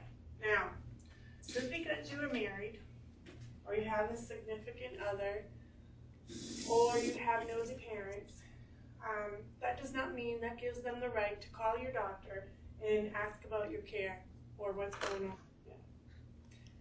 you actually have to sign a release for your doctor to talk to that person. So I have two daughters, 21 and 23, and you all know that it doesn't matter how old we are, we still want our parents involved at some point, right? So the 21-year-old has a lot of headaches, and she's in college, so I would say stress is a big part of that. But she still relies on me to help her with her health care and medical decisions. And in order to do that, she signed a release for me to be able to call into the office and talk to the doctor, or for the doctor to talk to me. Now, we have the same doctor, but it just means that he can talk to me appropriately with that release of information. So when a husband calls to check on his wife at the doctor's visit, we really aren't supposed to say, well, you know, Mr. Smith, she hasn't arrived yet. We can't do that. We're not supposed to do that. If you do, it's a violation of HIPAA. It doesn't matter that, all 6 patients sitting in the waiting room are neighbors. You're not supposed to discuss with that patient in front of the other 5 patients what's going on with them. You really should take them back to the room, okay? Be careful about HIPAA. Be careful about what you're discussing.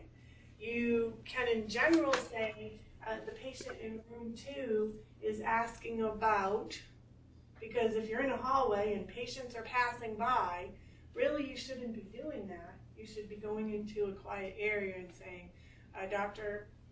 Mr. Smith really needs the blah, blah, blah, okay?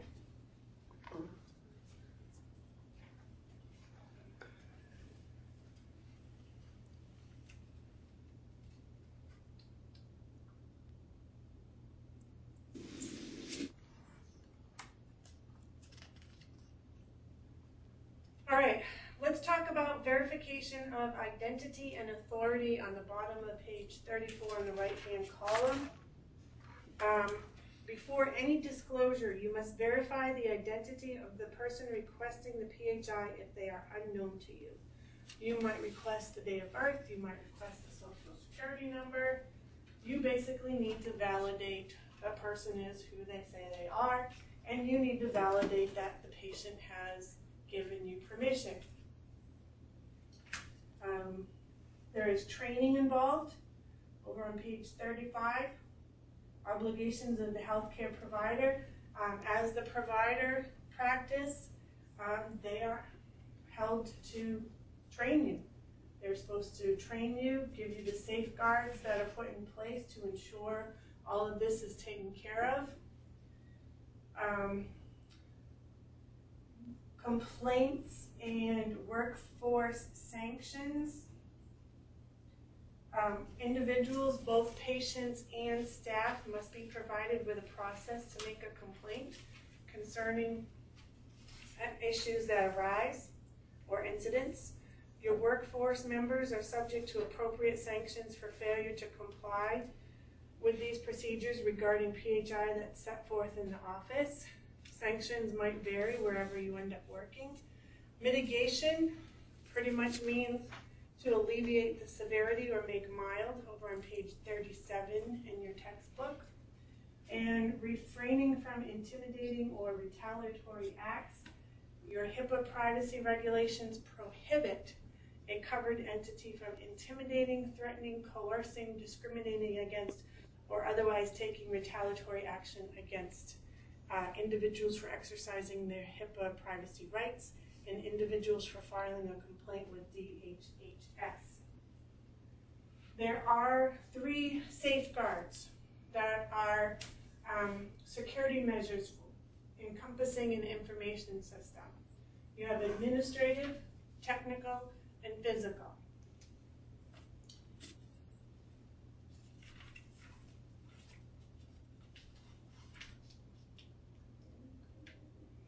Over on page 38 in your textbook. security rule, administrative, physical, and technical safeguards. The administrative is protecting through administrative actions. The technical is protect and control access to information on computer systems. And physical, prevent unauthorized use or disclosure due to physical events. Health Information Technology for Economic and Clinical Health Act, also called the High Tech Act. This is a provision of the American Recovery and Reinvestment Act, also known as ARRA. This strengthens your HIPAA privacy protections and rights.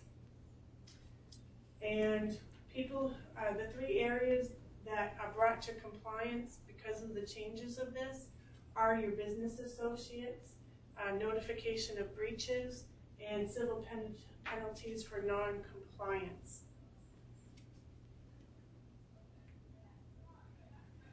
You will also have civil penalties for non-compliance. You'll see that there's increased civil penalties, monetary penalties, and there might be civil or criminal as well as fines or imprisonment. So you really want to pay attention to your training, because under notification of a breach, a High Tech Act defines a breach as the unauthorized acquisition, access, use, and disclosure of PHI that compromises the security or privacy of such information, yada, yada, yada, yada. What does that mean? It means if I see someone I know in the waiting room and I know that person, but I might not be helping the provider take care of them that day, I cannot, just for the heck of it, go access their medical health record because I want to know what they're doing. That's a breach. Okay, if I'm caught, I can either get a criminal or civil fine, monetary fine, or be imprisoned, or just simply let go. Most providers just simply let the person go. They walk you out, they say, see you later. Can I ask a question? Yes? This is Darla. Yes. Hey, do you see the recent Ebola epidemic? Do you think it's going to be causing any changes to these HIPAA laws and things? Yes, I do. Yeah. Yes. Yeah, I was wondering.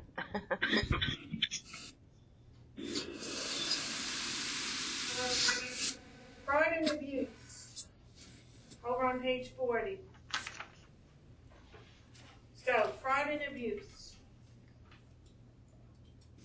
The OIG promotes efficiency and economy in departmental operations. Okay? Fraud. Fraud is knowingly, willingly, and intentionally submitting false information. You have on page 41 in your textbook all kinds of examples of fraud.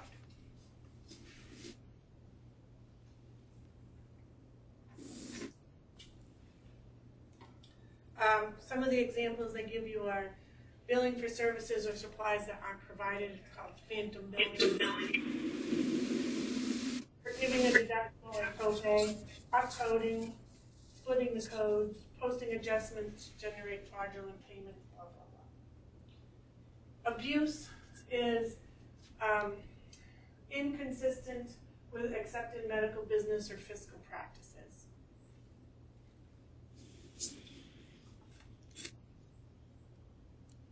Hope that's not raining outside. Yeah. Some examples of medical billing abuse on page 42 in your textbook. Refer excessively to other providers for unnecessary services. Breach assignment agreement. Require patients to pay for services not previously billed, including telephone calls with the physician, prescription refills, and medical conferences with other professionals. Your fraud and abuse laws over on the right-hand column in page 42, the False Claims Act. It's definitely right. A false claim is a claim for payment for services or supplies that were not provided specifically or presented as presented. A coder or biller who has knowledge of fraud or abuse should take the following measures: notify the provider both personally and with a dated written memorandum. Send a memorandum to the office manager or employer stating your concern if no change is made, and do not discuss the problem with anyone who is not immediately involved. The key TAM provision in the FCA provision allows a private citizen to bring a civil action suit for violation on behalf of the federal government. This is basically referred to as whistleblower. Let's see.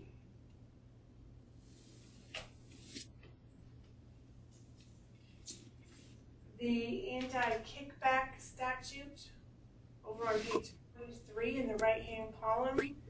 In the federal health care program, paying for referrals is a crime.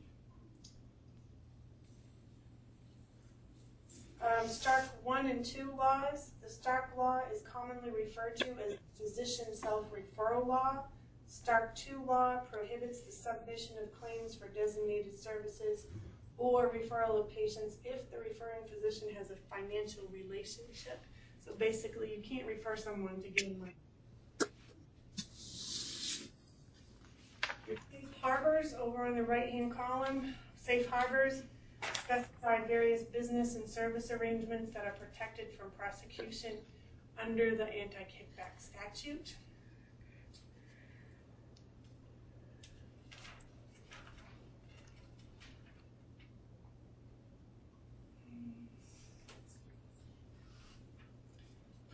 Compliance program guidance over on page 45. You want to have internal monitoring and auditing. You want to implement compliance and practice standards. So there are 7 basic components of a compliance plan on page 45. All right, designate a compliance officer. Then everyone in the practice gets trained on compliance. You also want to respond to offenses and develop a corrective action. So that example I gave you earlier for compliance, they might also offer to let the staff members stay on, but this is what's going to happen. First time written warning or verbal warning, whatever. Having open lines of communication and enforcing any disciplinary standards.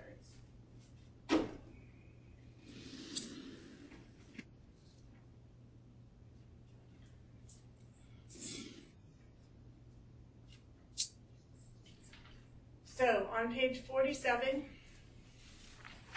they talk about disciplinary standards, including the following. Top right-hand column. Verbal warning, written reprimand, suspension or probation, demotion, termination of employment, restitution of any damages, and referral to federal agencies for criminal prosecution. So, what can you expect from your healthcare practice? Basically, you need to be aware of all the potential liabilities when you submit claims for payment that are deemed to be fraudulent or inappropriate by the government. Now, unless you are intentionally submitting these claims, then yes, you are fraudulent. 99% of the people out there are not intentionally submitting fraudulent claims. So how do you know? You don't know until someone brings it to your attention. Unless, like it says, you are submitting for services for the patient never even showing up, or you're saying that they were there and you submitted the claim. Guess what? That can happen. How can it happen? Because person A entered the information and the patient had probably similar chart number or whatever you want to pull up, and they picked it in a hurry or accidentally, and then person B in the office, when they were checking everything, they either overlooked it, that it was the wrong person, or it just got missed out completely. That doesn't mean that you did it intentionally, but it it can be a compliance issue because things weren't caught. That's why we have job security, because person A has their part, person B, person C. We all are helping one another to do our job. And it's not like, well, Teresa didn't do this, Emily didn't do this, so I had to do this, okay? You know what, Emily, you do your job, Teresa, you do your job, and I go behind you and I check it off. And you know what, I just like to sit too. It's that simple. It happens. Any questions, ladies? Nope. Is your head swimming? Yep. Not yet? Okay. All right. That was chapter 1 and chapter 2 for your assignment or for the week. So I understand for online students, you probably do not have your books yet. So that means that when you're able to, you go ahead and you do the reading, listen to the lecture, and let's look at the workbook, see what we're going to do.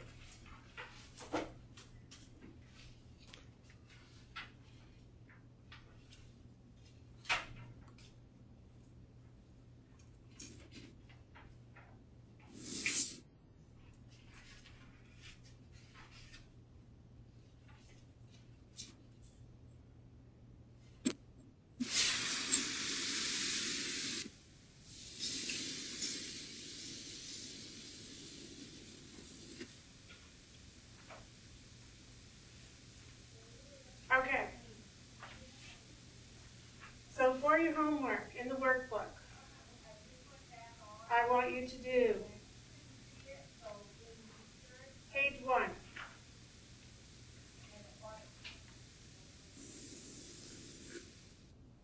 Page 2.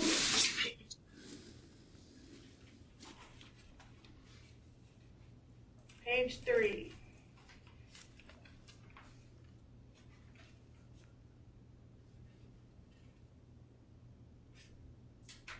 Page 4 and 5, but I do not want you to do the critical thinking on 5. You're not going to do that critical thinking.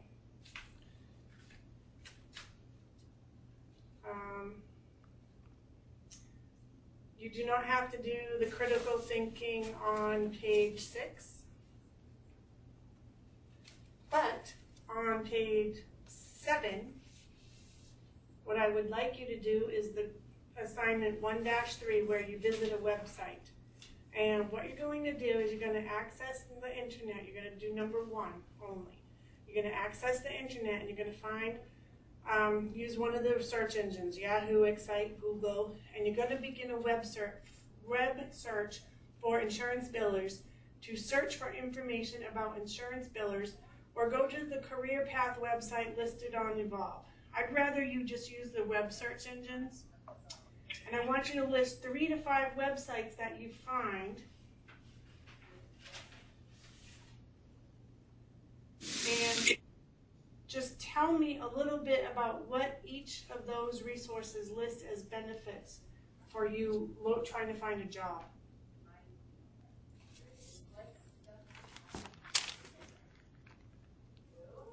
So on page 7, I only want you to do number 1.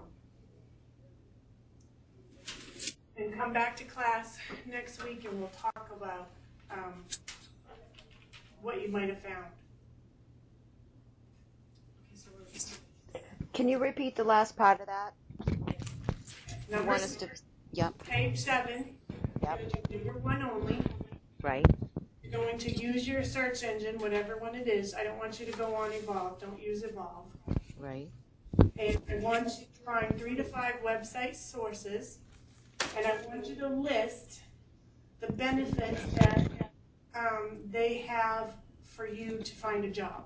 okay, So if they list you 5 jobs, what are the benefits to working for that job? okay, thank you. We don't rip them out or anything. No. We just leave it right Yep. And that's it for chapter 1.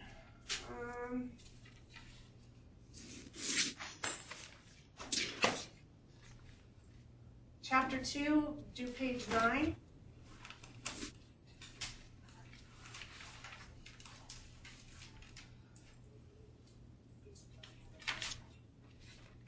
Page 11.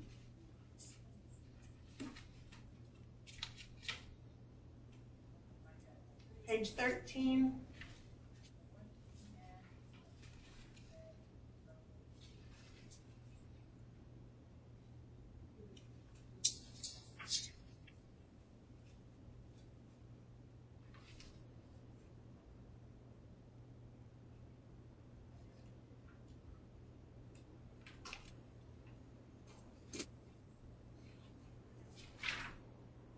Can we check our answers with this when we do it? Is there any place like with the terminology where you flip to the back? I'm not. I don't mean it like so that I cannot do it. I'm just wondering if there is a way to check your answers, or if you correct them, how it works. Good question. I don't know. We'll go over some of them next week. Okay. And then I was just curious. I'll find the rest of the answers. But for chapter 2, you just need to do 9, 11, 13, and that's it. We do both sides of those pages, correct? Nope. Just the one. Yep, the one side. And then we do the chapter 1 exam and chapter 2 on evolve.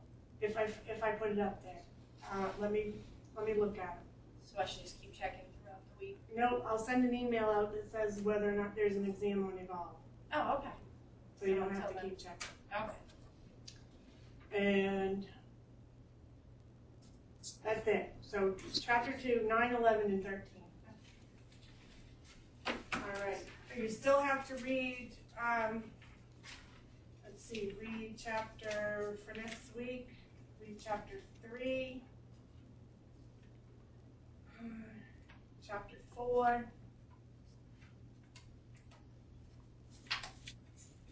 I want you to read chapter 3 and 4. Next week, chapter 3 and 4.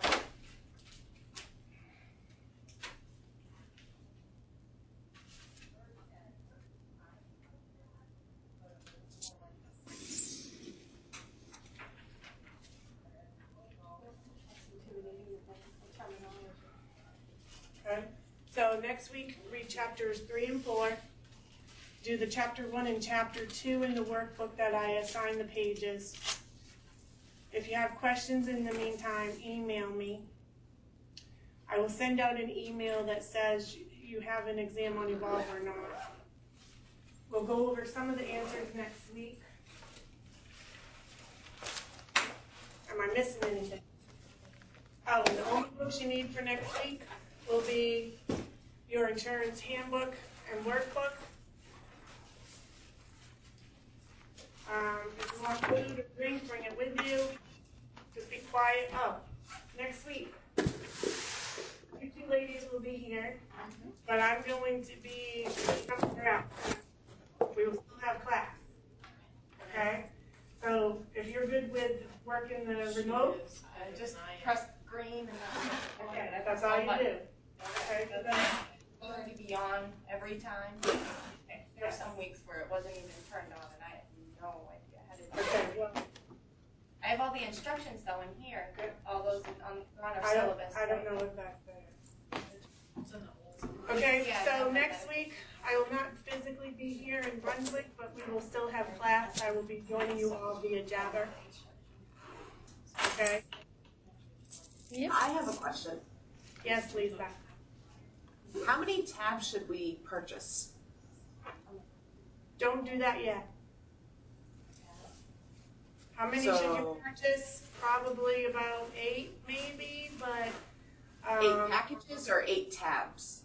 8 packages. And Okay. they're gonna vary because you have alphabet ones and you have number ones and then you have little ones that you write on. Okay, I just wanted to get ahead and put it budget-wise. Okay. So what I'll show you, those are kind of flimsy. Okay. So what I'm talking about is, I don't know if you can see it. See those? Yep, A through Z. Okay. And then I have the ones where you write on them. Yep. Okay, so they're the sturdy ones. Yep.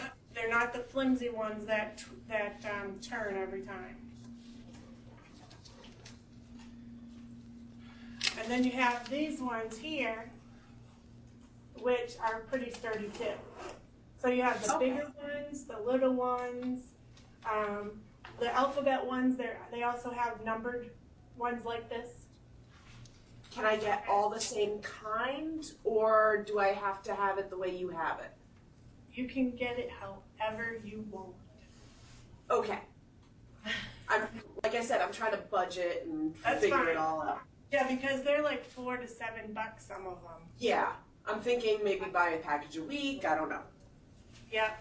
So, and you can get crazy on tabs, and I like to tab, so. Okay. Are those the ones that are just the stick-on ones, or are those the full? No, these are the stick-on ones. Okay. These are the stick-on ones. But when I first tabbed, I used the really flimsy ones, and I ended up replacing them all. So it's just better off if you're gonna do it, get the sturdy ones. Okay. Okay. Thank All right. you. You're welcome. So, have a good day. Yeah. We're just gonna That'll shut it off. that will shut it off. Okay.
Rosie, huh? What do you think? Is it bad?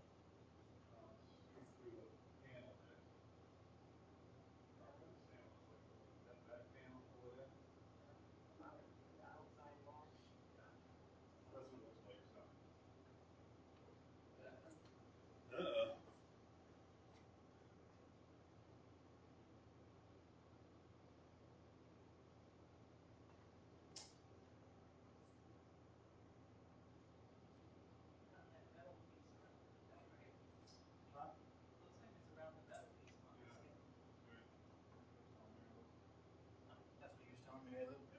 Tyrone wanted me to call him back. Well, yeah, it's leaking in around that. That middle pin.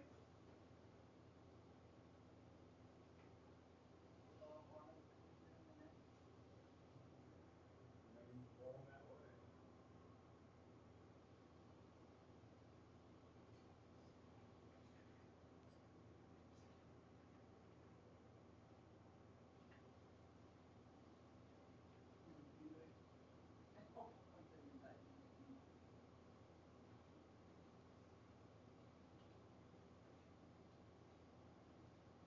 Hey, old buzzard.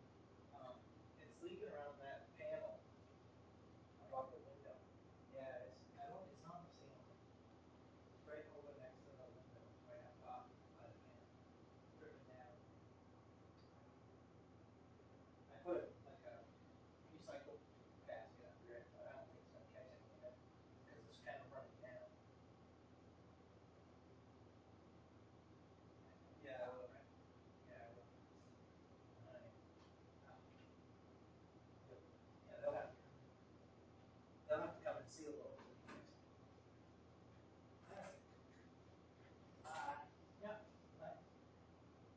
Want me to get the door, Morris? Oh, dear. What do you want to do? I can get it, you can get it. I think we should take my little coat in there and put it under that, soak that water up. My raincoat don't pack. Raincoat would be better. Oh, shoot. No, I'll just put some rags down. I'll just put some rags down. No big deal. I'll wait till they leave first.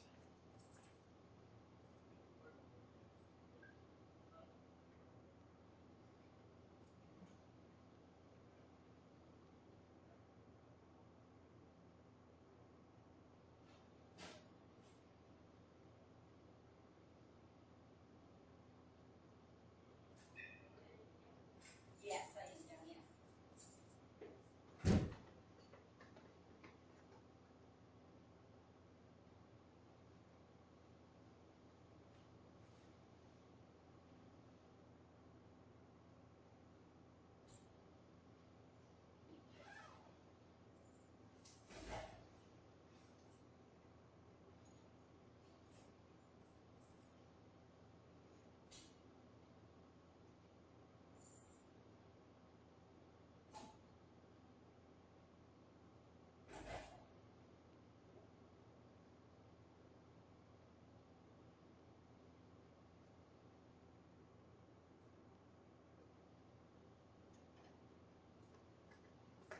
Oops, I better turn this off.